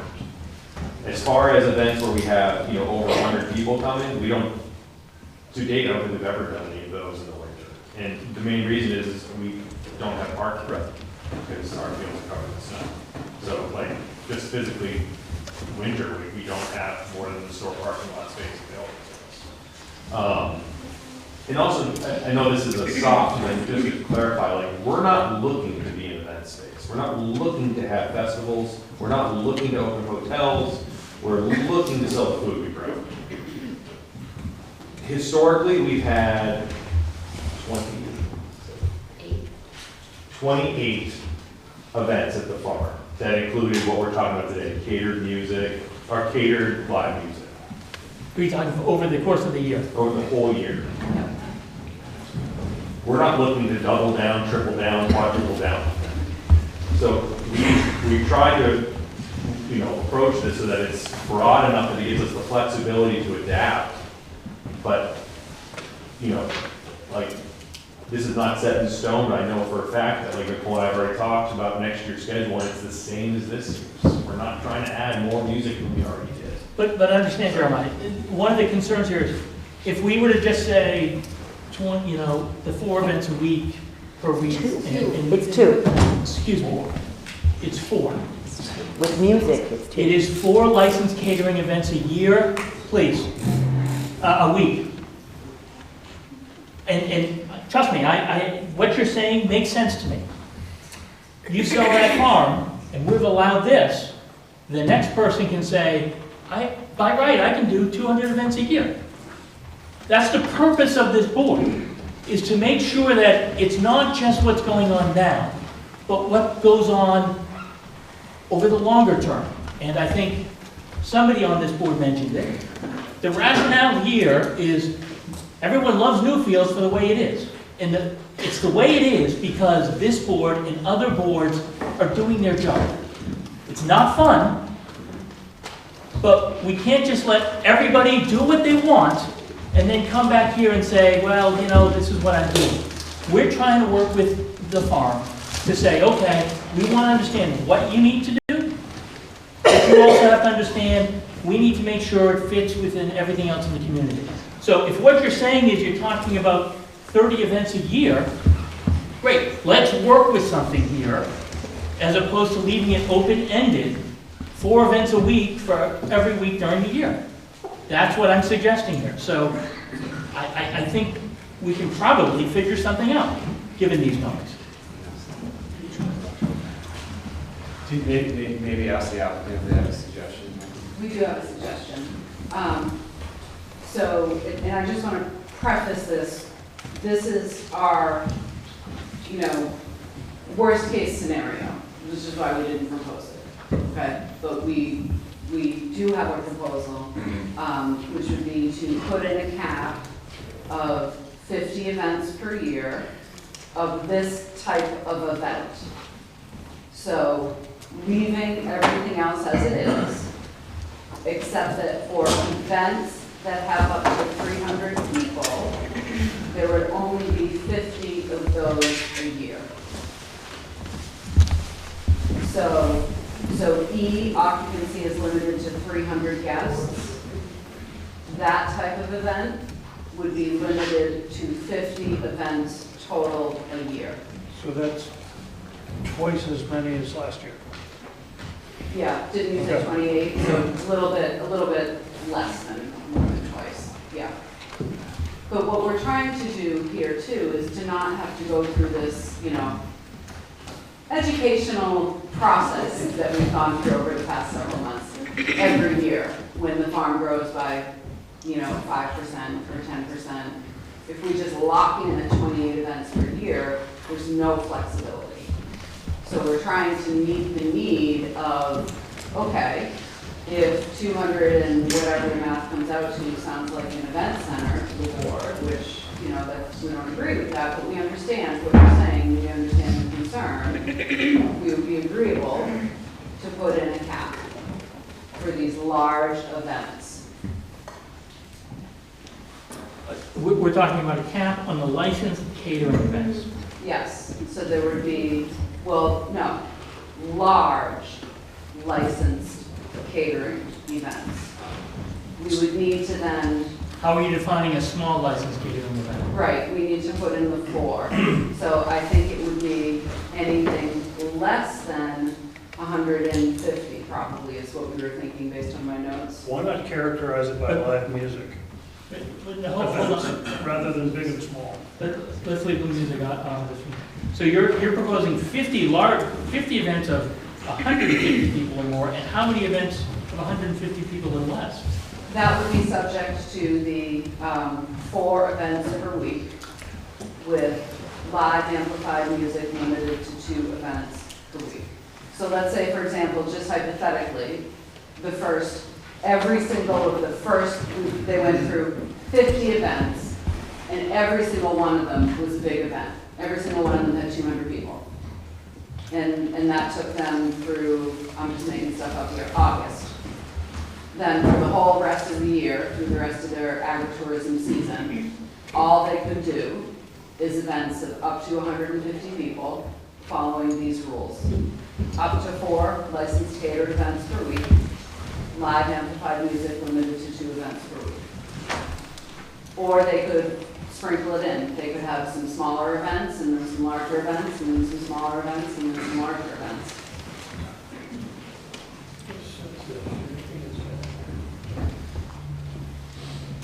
You lost me.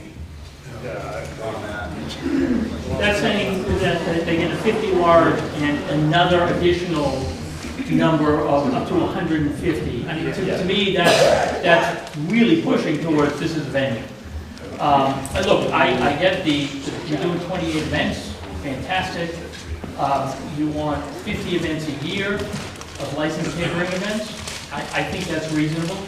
If you're going to the next level, and I really think that you should need to come before the planning board to talk about it, because if you're more than doubling what you're doing now, then yeah, I think it makes sense that you come before the planning board, because now you're having real implications about road use and public safety and everything else. So I think what you're proposing is a little too much.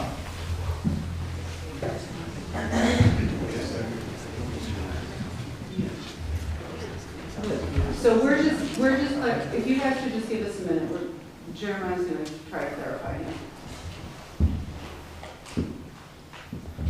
He's going to try. I'm going to try. Just to say it again, we're not looking to expand how often we do live music than we are right now. The catering, we're trying to keep it 4 days a week because we have so many little opportunities to cater and sell our food. So someone wants to come and they want to do landscape painting on the farm. If we can cater and serve appetizers and a glass of wine, now we're actually making money on the people painting on the farm, selling the food. So I'm not trying to say that we want to have events like 500 people rolling through the farm all winter long, every day, 4 days a week. We're trying to say that like if you decide like, hey, can we come and do this little activity at the farm? Sure, yes, we'll cater for you. Here's a platter and here's a glass of wine. This is not trying to be an event space. We're trying to sell the food we grow as often as we can. And that's why this is written in the way. I know it sounds like we're trying to have whatever it is, 4 catering events. We don't have the capacity to do that right now. Like, we only can handle 2 catering events a week. So it's not as if this is something that we're trying to like slow. So help me out here. So these small, these small events, how big do you anticipate those are going to be? So for example, this summer, we had catering events on Thursday nights, no live music, just selling food we grow. I would say the most popular night we had was probably 35 people. Okay. Like, we're talking, none of the cars even have to park in the, they can park right, outside of the park. And that was part of the 28 events that you had this year, correct? No. Thursday night events weren't? I did not include those because we didn't have live music, we didn't have 300 people coming, it was like literally 20, the store can be open and more people come to the park than that. That wasn't a... Okay. So shouldn't the distinguishing piece of this be the amplified music version instead of events, catered events? Well, I think the numbers have an issue, John, right? No, hear me out. Everything's an event, right? Everything is a marketing event for people to the farm so they can have a meal and do whatever they're doing. However, at at certain times, we're inviting people to the farm to listen to music.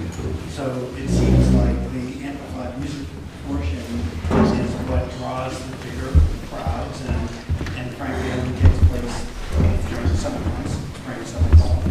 So it would make sense to me if we talk about it in that framework of amplified music events and then all the other events. And if we want to have all the other events, who cares? You know? I think that's what we're saying. Okay. That's what we're I think we saying. just need to make it Up to work. 50 events Yeah. of the Amplified live amplified music big crowd.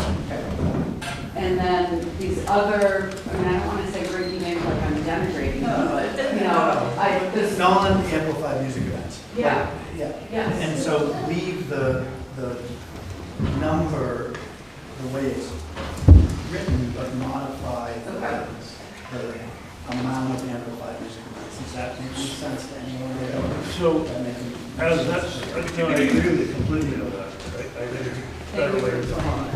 Well, I'm trying to figure it out. So with 50 events, that's 2 a week from May through October, whatever the months work out. 6 months. For half a year. 6 months of 2 a week. Yeah. Right, I mean, that, Just to clarify, that would be. we're talking live music, live amplified music, correct? Right. Big crowd. This year, last year, we're planning the same thing as this year. Every Friday, May, and one Saturday. We're not proposing that we change that. No, Right. but Right, you're proposing so- a limit of 50. Correct. So their plans Right. would fit very easily within a limit of 50 and would allow room for a modest amount of expansion over the years until such time as if they ever bump up against that and we come do this again. Right. Once again, we have to protect against the abuse of the law. Yep. And if we set the limit, we have to assume that someone will go to that limit. Otherwise, we should set another one. Yep. I don't think so. I think what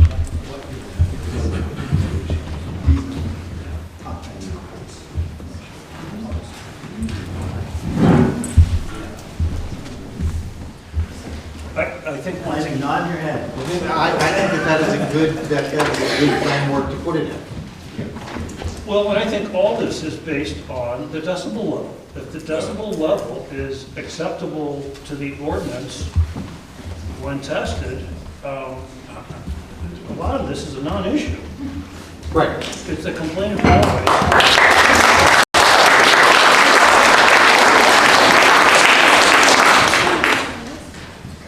It's the complaint of noise that has driven a lot of this.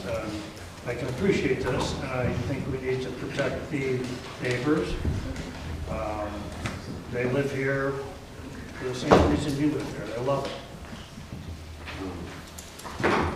So, with that proposed condition, Amy, you can weigh in on this, but how I would have it is live amplified music events should be limited to 50 per year. In addition to everything else that's been discussed, and I think that would be the talking point for the board. The board's comfortable with that. And again, this is part of a proposed condition 6 that they put forward. Derek? Yeah. I just want to make sure we're saying licensed catered events as opposed to events. I just said live amplified music events should be limited to 50 per year. But you're suggesting it be licensed catered events Yeah. with amplified music. Licensed. And everything he said, plus adding in the word licensed catered. Licensed catered events. That's right, no confusion. Right. Because the amplified music events. Right. Are well, this, again, looking at, making sure we're all on the same page. Are all the music event, amplified music events catered events? Yes. Okay, I want to make sure, because the argument then becomes, well, we're having music events, but we're not catering it. Yeah, I think it's just in that live. Because it's the market. I agree, but again, I want to make sure we're on the same page, because that would be a real If you problem. depart from them being licensed catered events, then I'm going to be angry. Yep. It's a representation for the board, all representations before the board are inherent conditions of approval. I just thought it was easier to just simply say, any live amplified music event shall be limited to 50 per year. And it's not suggesting that that's the purpose. They may be catered events, but just to put sort of like not tailor the language too narrowly so that it becomes a question of well, what do we mean here? Do we mean all events or do we mean licensed catered events? Like what do we mean? So you have it written, just to clarify? Any live amplified, any events having live amplified music should be limited to 50 per year. Okay. I'm sorry, Yeah. you should say, and are required to be licensed catered events. Yeah, we do want it to have that. Correct. Because otherwise, I understand your It's point, not Eric, more- but I think for these particular circumstances, we do want it to be more narrowly tailored. Okay, well, I would say suggest some language because these are your proposed conditions. Is it okay if I look over your shoulder? I'm sorry, may I approach just briefly? I think there's no point in looking at me scribbling something out on paper. Okay, may I try? You could certainly try. And I think it just needs to be I don't have anything written. It's the licensed, catered events. with live amplified music. Live amplified music are limited, Shall be limited. to 50 per year. I think that captures everything we're saying. Okay. As long as as long as it's a common understanding, I think the board that this is anything that all events with live music are amplified music are catered events. Yeah. As long as that's a common understanding, I don't think it's an issue with that. I'm just trying to get this to the In point lay where terms, it's my okay. understanding is that these are the big events that were really the ones of concern. Okay. So in addition, I'll just go back to number 6 because let's just clean on that, just to clean it up. So with everything that has been proposed by the applicant for condition 6, in addition to that, we have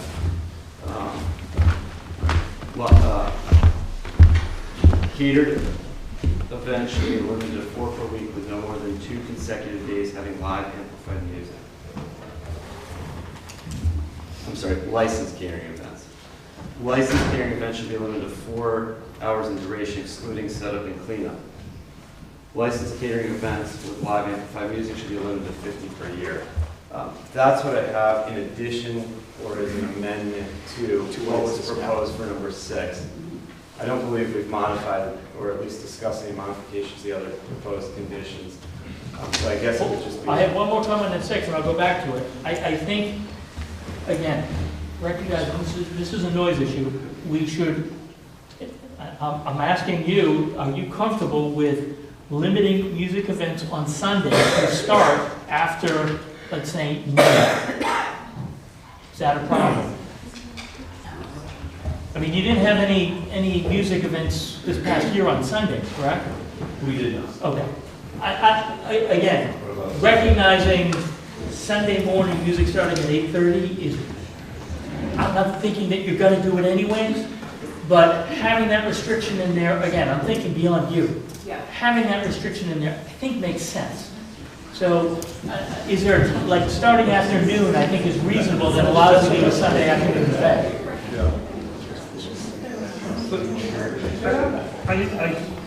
I get the idea, but if the decibel level is not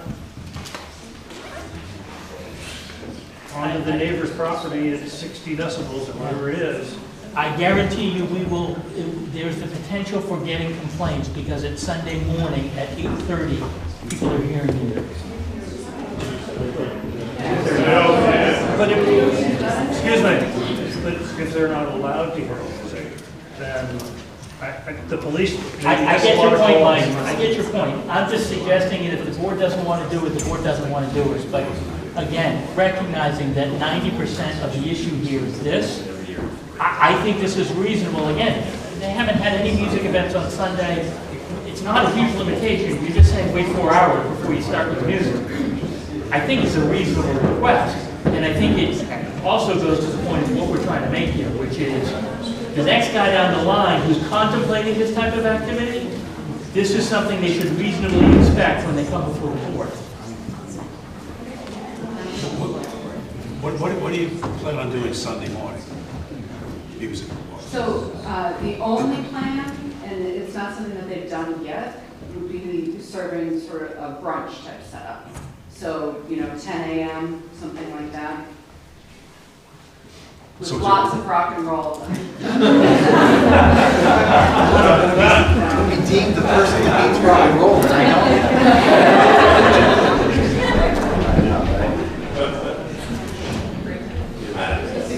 So, is the board comfortable with other conditions as amended? The only other one I had a question was the change to the one with regard to the permit. Number 3? Yeah, only because, and again, I'm not 100% on this, but I thought that there were some permits that were required to notify the town in advance. Maybe it's not the planning board that needs the notification, it's the town clerk's office. I don't know, but. Are you done, John? Yes. Yeah, this didn't mean to say there are certainly statutory obligations to notify the town and in some circumstances to notify the planning board. We would certainly comply with those notified requirements. Okay. This is just saying, for every single application under the sun, we are not going to bury you with all of that paperwork where there's no requirement to do so. Thank you, we appreciate that. But I just wanted to make sure it's clear, Derek, I don't know if you read that, is that? Yes, I did. Interpret how that reads so that there's no issue with regard to. Yeah, it was just making sure that there is, the town is provided with all the permits that have been applied for the town. I'm sorry, but the state anyway. So do you think the town is better protected with the proposals written or amended? Well, the original language I probably came up with, but I think this language is fine. I don't, again, it's ultimately, what the board's comfortable with. I think the language, if any new approval or permit is applied for the property for a family farm should file a copy of such approval or permit with the town clerk and provide a copy of the planning board. I think that way the planning board's on notice of any permits that are filed. Ultimately, you have to keep in mind that some of these permits that are applied for are not within sort of the enforcement jurisdiction of the planning board. That actually sort of fall outside of that, either enforcement at the state level or it's actually the board of selectmen. So to follow up on. So Can I just make I one think it's follow-up sufficient. question or comment? This application process illustrates another concern. Technically, this application before you is comprised of 3 tranches of papers. What we filed on September 28th, what we filed on October 11th, and what we filed last Friday. And so there will be other application processes that Vernon Family Farm goes through that will be like that also. For example, we'll be seeking an equitable waiver from the zoning board. That could follow that similar process. There could be a original filing, a supplemental filing. And so if we have to keep you apprised of all quote-unquote applications, that means every time we update an application, you're getting a copy of that supplement as well. Yeah, And I just didn't think that was I think the change is fine. So, number 6. So, is the section staying in the black, the Vernon Family Farm list represents for the property for each calendar year? Yes. That's going to stay? Yeah, that's number 8. Is there any date at which that could happen? Says by March 31st. Oh, by March 31st, okay.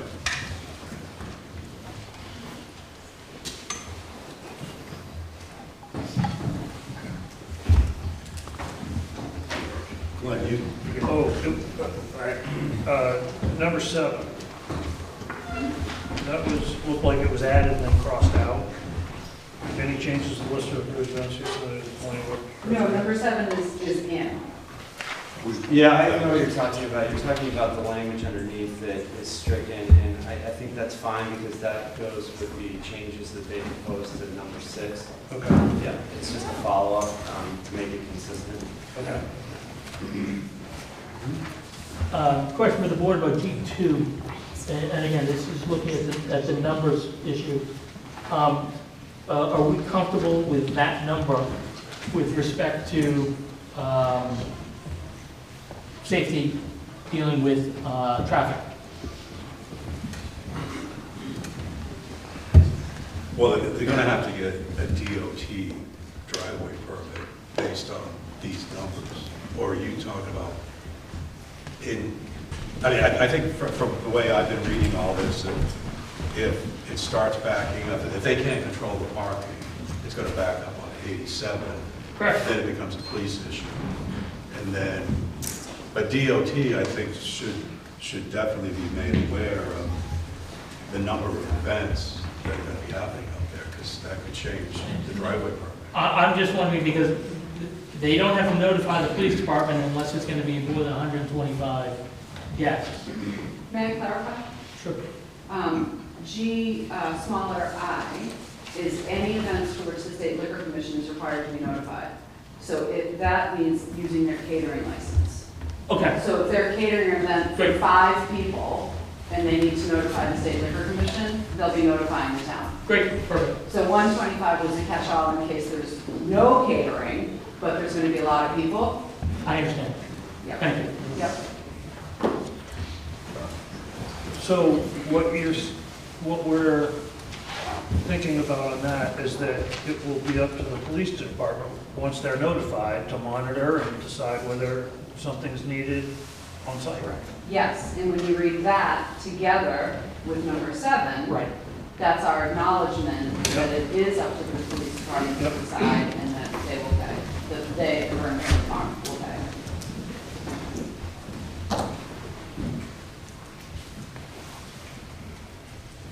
I will make a motion to approve the site plan review from Vernon Family Farms with the conditions as amended tonight at tonight's meeting. Also. Second? All in favor? Aye.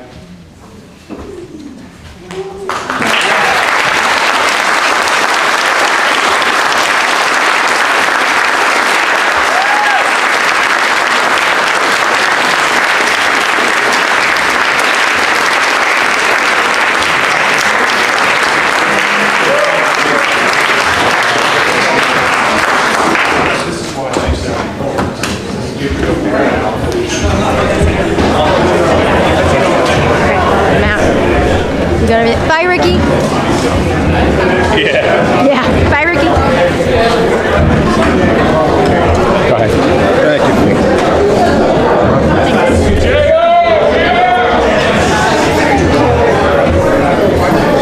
Thank you. Very exciting, yes, certainly is.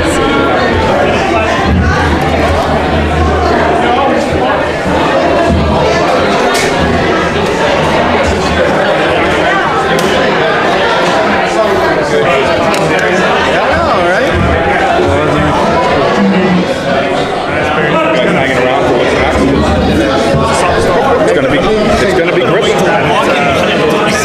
You can't get out even if you wanted to. They all need a break anyway. I think they should worry about parking issues when they have meetings. Love it, love it, that's awesome, thank you so much. Thank you for your service.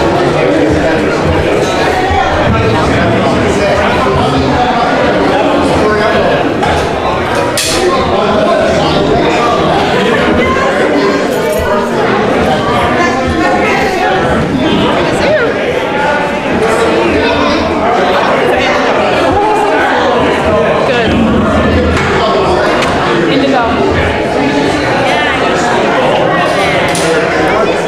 Richard, thank you so much for coming tonight.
second item on the agenda.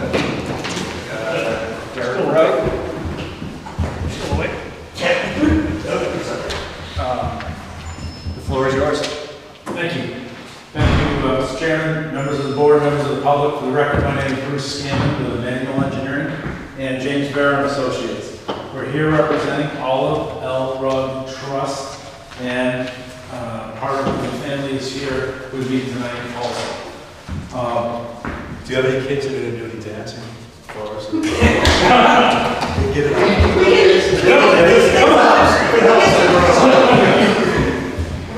We're here, we've been working on this project since 2015 to do the boundary research of the Rugg family farm.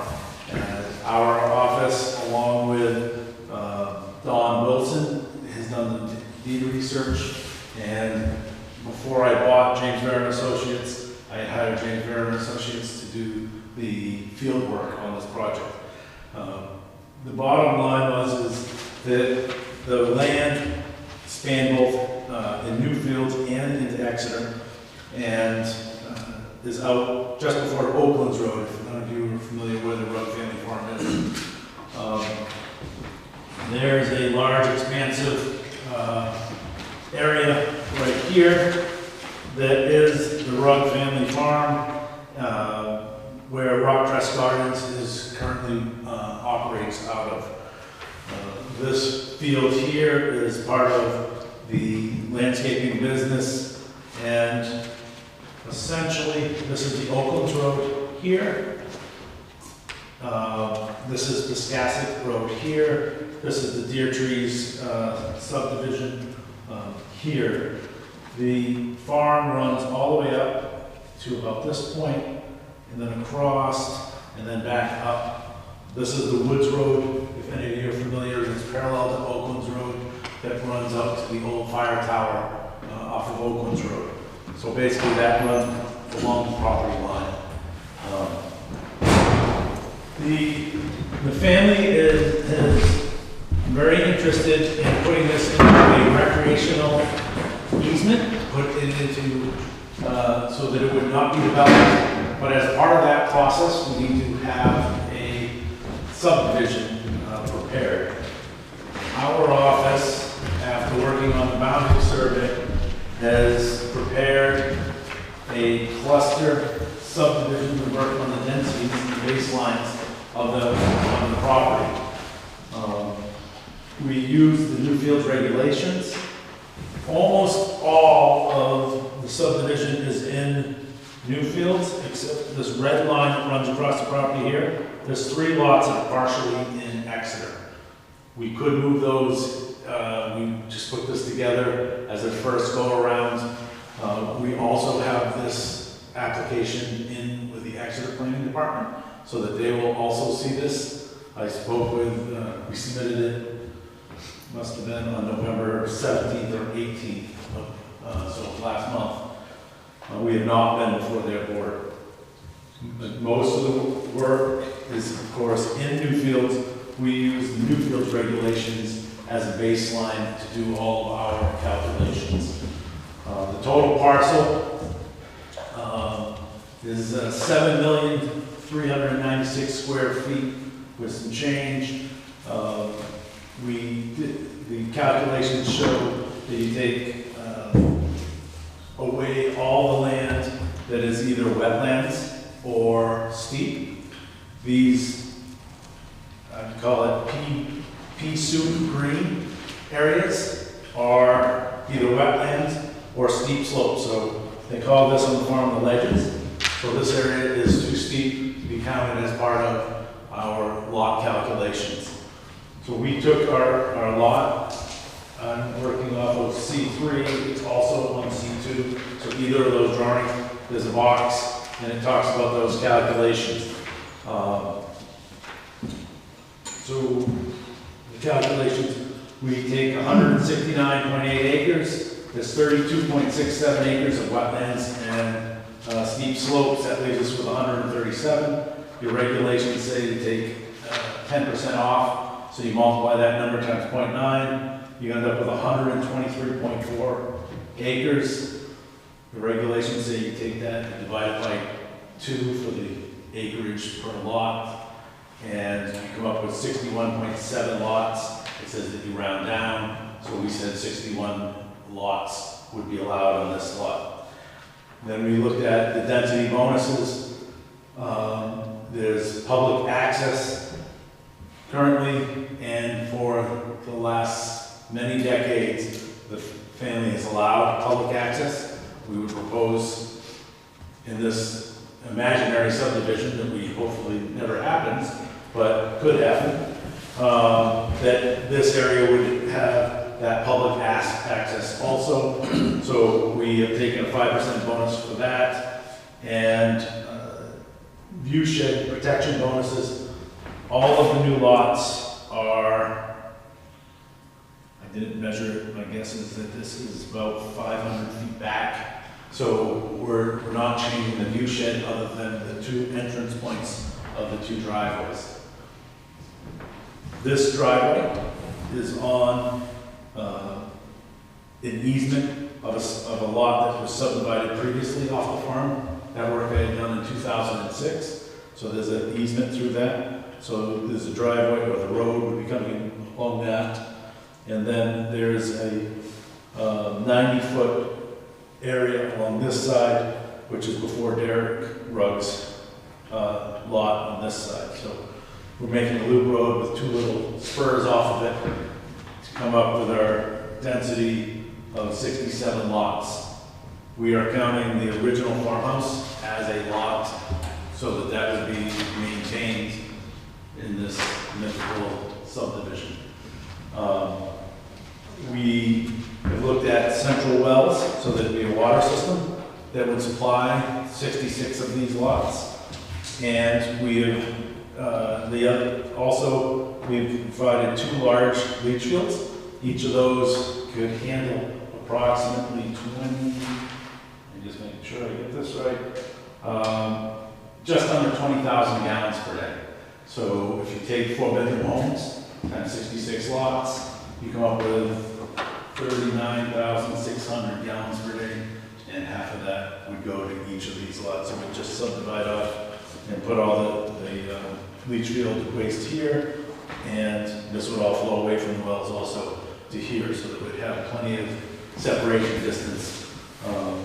Additionally, these are far away from the property lines, so we would not be having any nitrate issues moving towards the property lines. The lots 24 through 29, and then 34, 35, and 36 are up against the exterior property line. There is a 50-foot setback, so part of those lots would be have a larger setback on that side. We could adjust that. At this point, we figured there was plenty of room on those lots to put a residence, so we didn't go any further than that at this round. And one of the reasons we're here is if the board, I guess we're looking for a direction from the board of how to go forward with this process. Is this enough? Do we need to go do some test bits? Do we need to just go get an assessment of this so that we can try to work with the town, possibly put this into a recreational easement, and keep most of the land open in perpetuity? So that's sort of why we're here tonight, and it's nice and quiet now. And we really need perpetuity. You know, in the past, you know, whenever we run into these, it requires a lot more engineering. You know, and I think right off is showing wetlands. You know, I think your idea of a group septic system is good, because inevitably we always see these change based on our requirements for, you know, a second area for septic systems, the 2 test pits and all that stuff. So I guess I would still try to get my head around, okay, you're gonna have a septic system that's a group. If you find the low spot, you put a pump station in, and everything flows down to it, and you pump it up to these large leach fields. It's pretty common in this type of development to do that. So that's why we're proposing it. We feel that if we have, you know, a couple wells out here that would get public water supply, we have 200 well radiuses on those that would meet this type of water loading. They don't get near the property lines. The one thing that I did forget to mention is there's a 5-acre parcel that's in here that was William and Kenneth Buxton ownership. The family was able to get a deed last week. I believe it was last week, or was it this week? Last week. Last week. So that 5-acre parcel that we are saying to be acquired by the Ruggs is now in the Rugg family's ownership. So we did use that. The hell was it? Was that a landing strip or something? What the hell was it? It was a what the hell is that? It was part of a bigger piece. There's a whole series of long lots here that were wood lots that were out there. If you follow this all the way down to Route 101 in places, there's a whole series of these that go down through. These are the infamous Oaklands. There's been deed work and plan work done out here over the last 50 years. What we found is that it's all wrong. Not listen to Curious, or we probably can make a movie out of it. I was with Mr. Wilson today, and he's working on a report that will go through how they're all. How is he? Jesus, I haven't seen him in years. I've seen him on a regular basis. He's well? He lost his wife, I don't know. I mean, so he's doing well. Getting around. They'll teach him. He's on top of everything still. How come you're not looking at this piece over here? Which piece? This whole piece? Here. Just because if we did a cluster subdivision, you would try to have the least amount of road, and we would try to keep as much open as possible. That also connects to the town forest. Yeah, this is all town forest right here. It makes sense to keep that open. So we were trying to keep as much of that. Wouldn't we also get more density because of it connecting to the town forest? I thought there was another kicker in the clause. The maximum density was 10%, so we hit that already. I mean, there was several areas that we could have looked at density, but the regs had said the max, so I wasn't going to try to. So when we've done clusters before, it's based on, you show us a conventional, you know, how it would be conventional. Okay, and then that's, you know, you can get, you know, that's why I said, if you showed us, okay, what's the maximum conventional I can get, then that's when we start giving you the bonuses for the cluster. So, like, is that correct, John? Yeah. I think we were hoping that because we were going to conservation, that maybe we could save some of the money, and we all should save money on that. For the record, if it's on is it going to take minutes or is it voice? No. That was Keith Levin, a family member of the family. Just so that it's on the record. Yeah. Yes.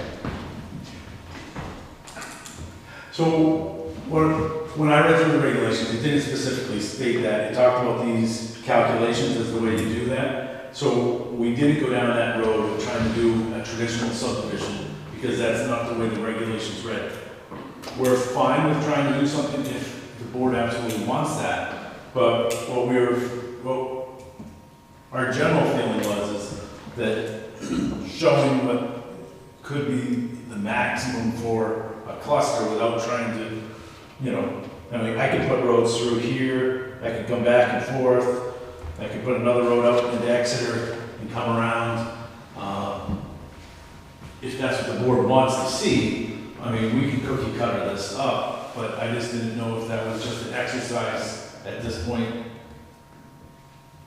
My thoughts were it'd be more important to go out and do test pits where we could show these large leach fields and show that that is more plausible.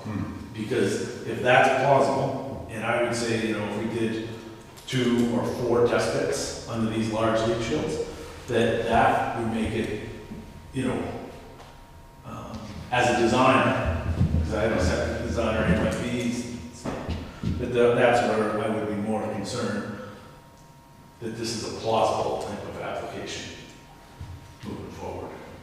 So when you created the cluster conservation,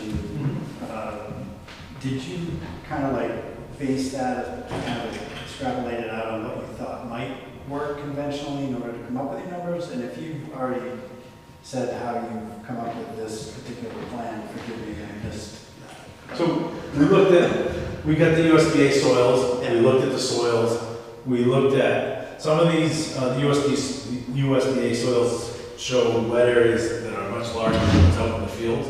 So we felt that we were pretty conservative in the way that some of these were. There might be some smaller wet areas that would be minimal here and there, but that was the thought process. I'm not sure in your traditional regs, the slopes get taken out in that 100%, or is it just they're soils based and they're less usable? Conventional, you just have to show us 2 acres, so it could be wetlands, part of the 2 acres. Well, there's Then when you go into conservation, it starts getting into the slopes.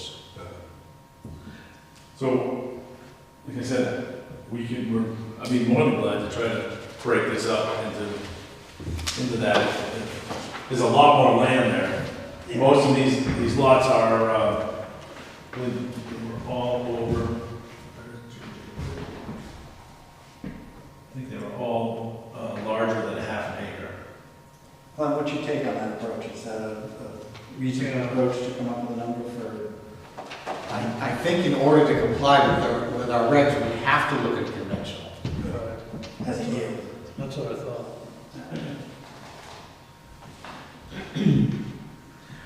So if the yield comes out more on conventional, is that what we're negotiating for? Because we're at 169 acres, right? And we don't have to take out land for wetlands and slopes. We're going to come up with probably equal, if not more. You can just do the basic math: 10% of 169 divided by 2. You don't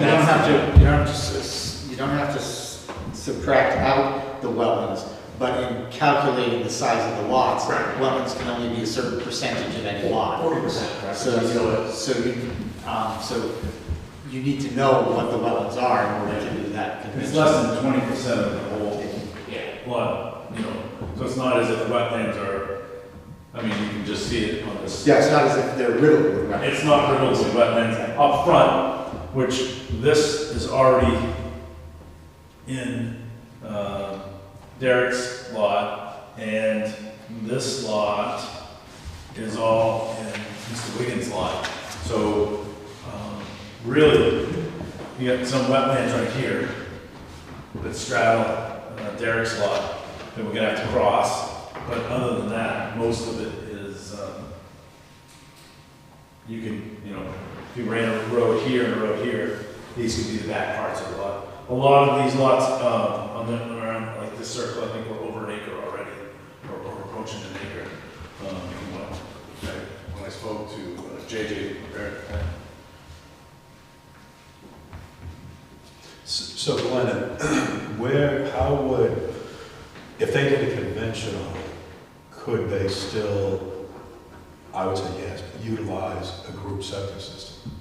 So they're not playing, but we always seem to get hung up is, I mean, we did up on Ole, right? They couldn't get the 2 test pits and they couldn't get the separate extra area. They have finagled different ones. That's, we went back and forth on that for 3 or 4 meetings.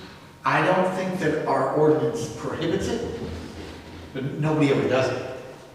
Well, A common. Yeah, it would have to be approved by the state. But people don't do it because if you're doing conventional lots, everybody wants to have their own system. They don't want to be in any kind of And it's spread out more so that it's, you know, as soon as you get twice as much road, that's twice as much pipe. Right. And more pump stations, where when we have lots like this, everything's tighter, so that, okay, if everything flows back down to here, you have one pump station that pumps to here, and on this side, if everything flows back down to here, which is the low area, you just pump it back up, and you just have, that's how we would traditionally design something like that. Yeah, but to do it on individual lots, it would not, I bet it does not become economic. No, because there's more road frontage, larger lots, and I'm sorry, isn't the road coming in towards Oakland's, isn't that problematic? Sorry, I couldn't hear you. The road running parallel to the property line on the. Yep. Yeah, isn't that problematic for a conservation subdivision that's not allowed? We have a buffer zone that, didn't we run into this issue to the 50 foot, right? 50 foot setback? I think so on the con. So we can push it over, that's a 90-foot area, so I'm sure we can probably fit it in there. Well, I'm just pointing it out because we had another subdivision that was proposed that had the road running parallel to the property line, which it can't do. There's a buffer that has to exist, and the road can't run in the buffer. Cross it. It can just pass through. Yeah, but it can't run parallel. Unless it can't be, unless it can not go anywhere else, and with this having so much additional land, you can't make that argument. Right. Just something I haven't. Would you rather us come back across and just have a single entrance? I don't think so. Because it's hard to have a single entrance on 70 houses. That's what It's not, something happens that bottleneck and fire trucks not getting in. Rush hour get messy. No, it's really just a function of the conservation subdivision ordinance, which it just has that caveat in there with regard to the road. We must have missed it that the road was part of that. So. Well, the buffer exists around the entire perimeter of the property, and then the roadway can cross the buffer, but it can't run in the buffer. Parallel. Which, I don't know how we handle the piece that comes and goes into Exeter. We say you need a buffer, right? How that would impact those lots there. So would the lots have, well, that would only be if it was a cluster. If it was a non-cluster, if we're doing a traditional subdivision. Right. It doesn't matter. So, well, if we're doing traditional, it doesn't matter with regard to the road. Just a quick question to clarify on the traditional. What is the requirements for us to get a traditional? Because the math speaks at 75 house lots versus the 67 that we're proposing on the cluster building, at a 10% discount on the road side. So is it behooving to us to go to you guys and what would be a realistic, or we think would be a realistic development to put in new fields, or should we put something fictional together that gets us more house lots, like a conventional that uses all of the land up and every road and every square inch comes privately owned? I think that's a function of you. Yeah, well, when you come here with the conventional, we're still going to apply the rules that are in the subdivision regs, and you're going to have to comply with those in order to show that conventional subdivision. Sure. But it's not just a guarantee that 75 lots is going to be the number. So the reality is when people come in and they do a subdivision, we the town planning board prefers cluster as opposed to conservation as opposed to conventional, but in order to achieve the numbers for the conservation subdivision, we need to know what the property would yield conventionally. Okay. And then you extrapolate bonuses and so forth from that number once you've achieved that. But I'm just hypothetically saying, if you come up with more on conventional, that's what we would post. If it did yield out to 75 conventional lots, and then you get your bonuses and whatever else, you could put it in a cluster for whatever the number is. Could yield more lots. How many test pits would you want to see on a traditional? Because we don't require two. I think we only require one, and I think it may even be, I don't know if it's specific to the lot layout or if just. But then you need another one where Leach field? The leach field, that standby, don't we, you need 2 on each lot, right? If it were proposed as a conventional, yes. Yeah. But in order to submit a yield, you know, to save you money on digging a bunch of holes, you don't, am I wrong on that? I'm gonna say, if I'm looking at a conventional, I'm gonna wanna see the 2 test pits per lot. Really? I thought the yield plan, I thought there was some different, I don't know. Well, we wouldn't be, you're not doing a yield plan if you're doing conventional. Yeah, but isn't the yield plan what gets them to do the conservation subdivision? Am I missing something?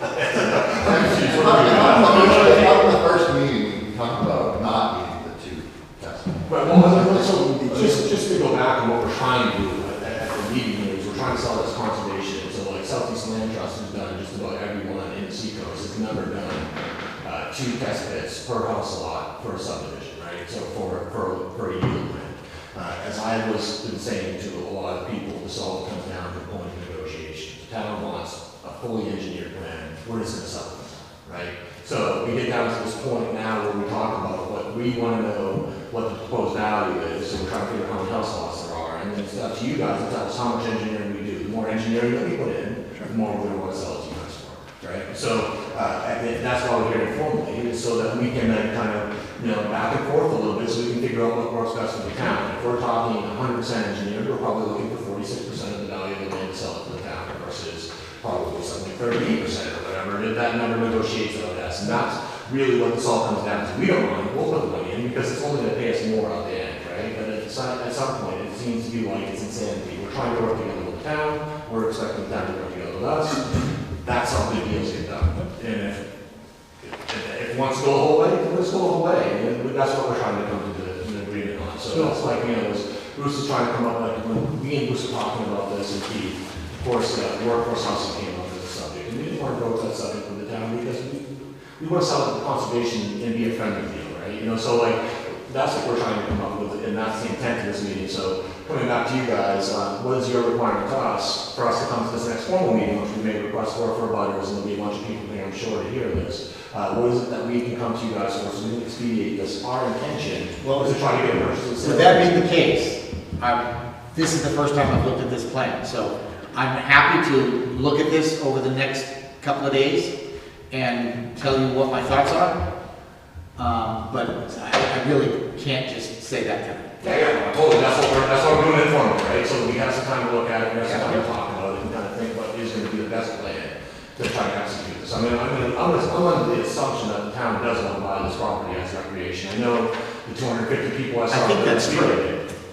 Derek, I think you got to realize we can't make deals. We have the zoning. We have a zoning ordinance. So I am all for saving money on engineering. Yep.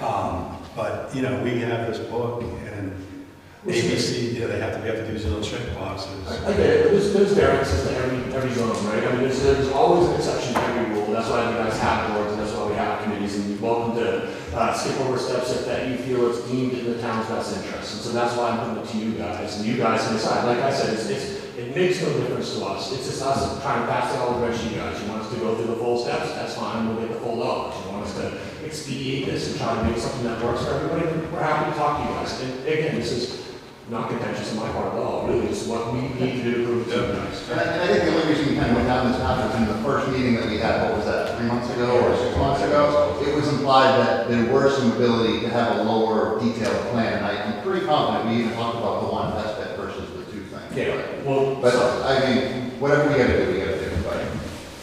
I think, let Glenn look at it and comment and go from there.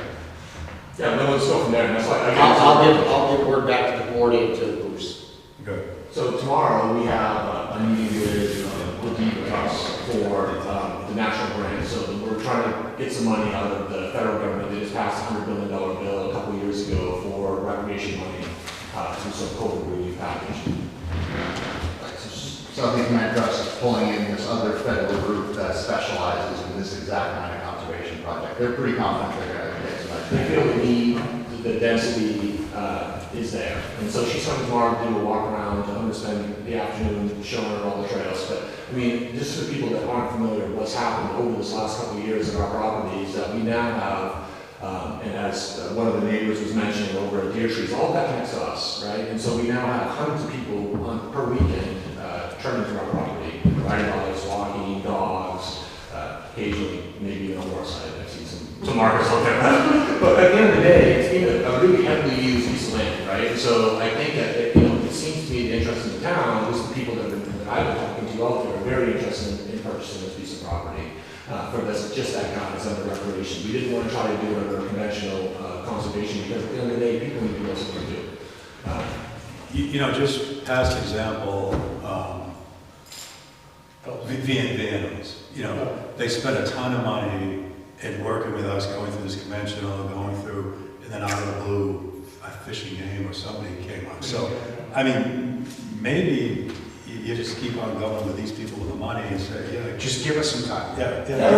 So you guys know, our intent is to try to get this on the ballot for March, to have the town do it. We're not looking for the cash, right? We're looking for a personal sale in the town. We've been years, we need a little bit more time. Yeah. With me, but we've been at this for years, just so you guys know, we're past due to settle with the IRS, right? So we're getting some pressure to get this estate settled. And so in order to get this estate settled, we have to come up with a value. So that's like kind of the intent looking from the town. Set a value, agree upon a value. If it doesn't get on the ballot in March, then some sort of signage that this is what we're selling, this is what our intent is. We just don't want this to drag on for another year and a half. And then to get to that point, have some sort of board member, somebody to come and step in and say, we're not going to do this now, or whatever, and then have us miss a potential opportunity on a private sale. So we just want to try to get the intentions right, we want to get the value right, so that we can then move forward with things. Derek, so if you're thinking about March, then what do you think, I mean, we're running down the budget cycle, warrant articles have to be in by January. So, yeah, and that's what I'm worried about.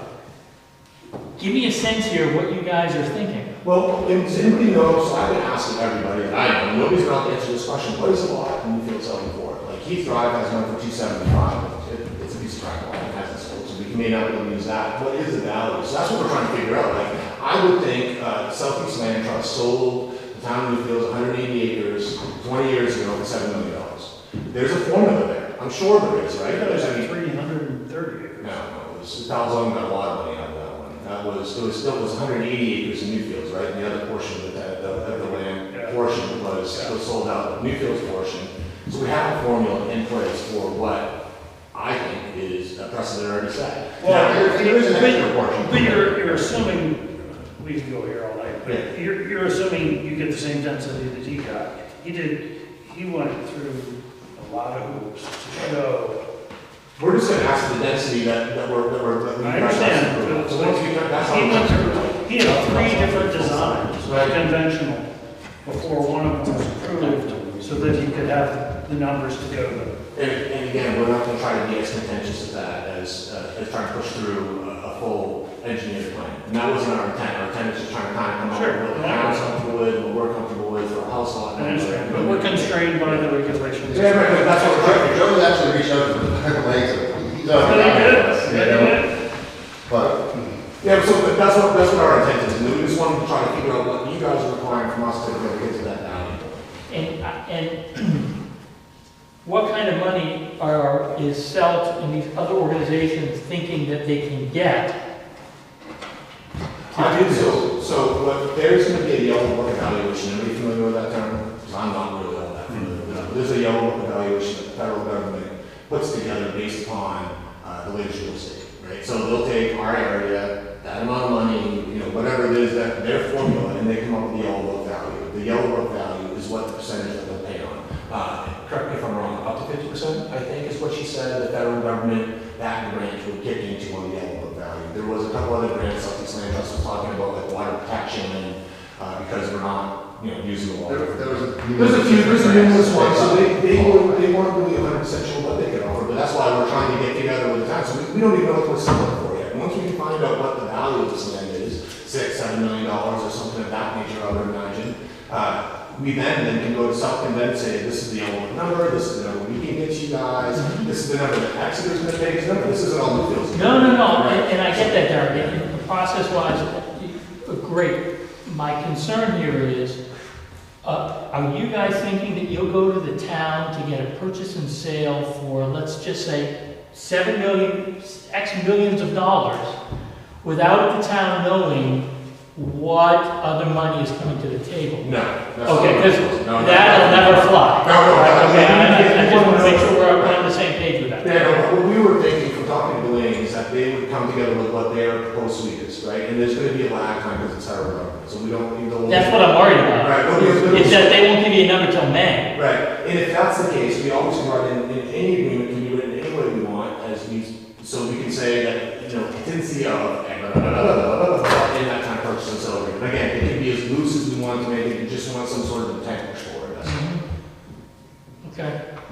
Because it is gonna be, and you're right on too, so it's gonna be, they told us about a year, for the money to get released, so. And Dwayne said that there has been precedent in the town, in past, where the towns have done, a purchase and sale agreement, Highly contingent. Yeah, highly contingent. We certainly want to work with the town. No, if the town wants to go down this route, we'll figure a way for the town to go down this route. I just want to make sure that we all have the same expectations here, so that you're not surprised that, you know what, this can't go on the March ballot, and then, you guys are saying, well, screw it. All I'm saying is, you're coming to us December 8th, and I'm just worried about what the town is able to commit to on your schedule. That's what I'm worried about. And again, as long as you guys understand that. I understand we're totally up against the wall. I think it's tight for March, right? I think we know that, right? And I mean, what is the fallback plan for March? You don't have to wait till the following March, right? No, we do. That's why it's tough. That's why it's tough. Well, there's technically one way around, you put a special meeting. We could do a special meeting. And again, it's a possibility, but obviously we're not making any promises here. But if come June, there's a deal and everybody likes the deal, yes, we could hold a special meeting. But don't hold your breath on that. In the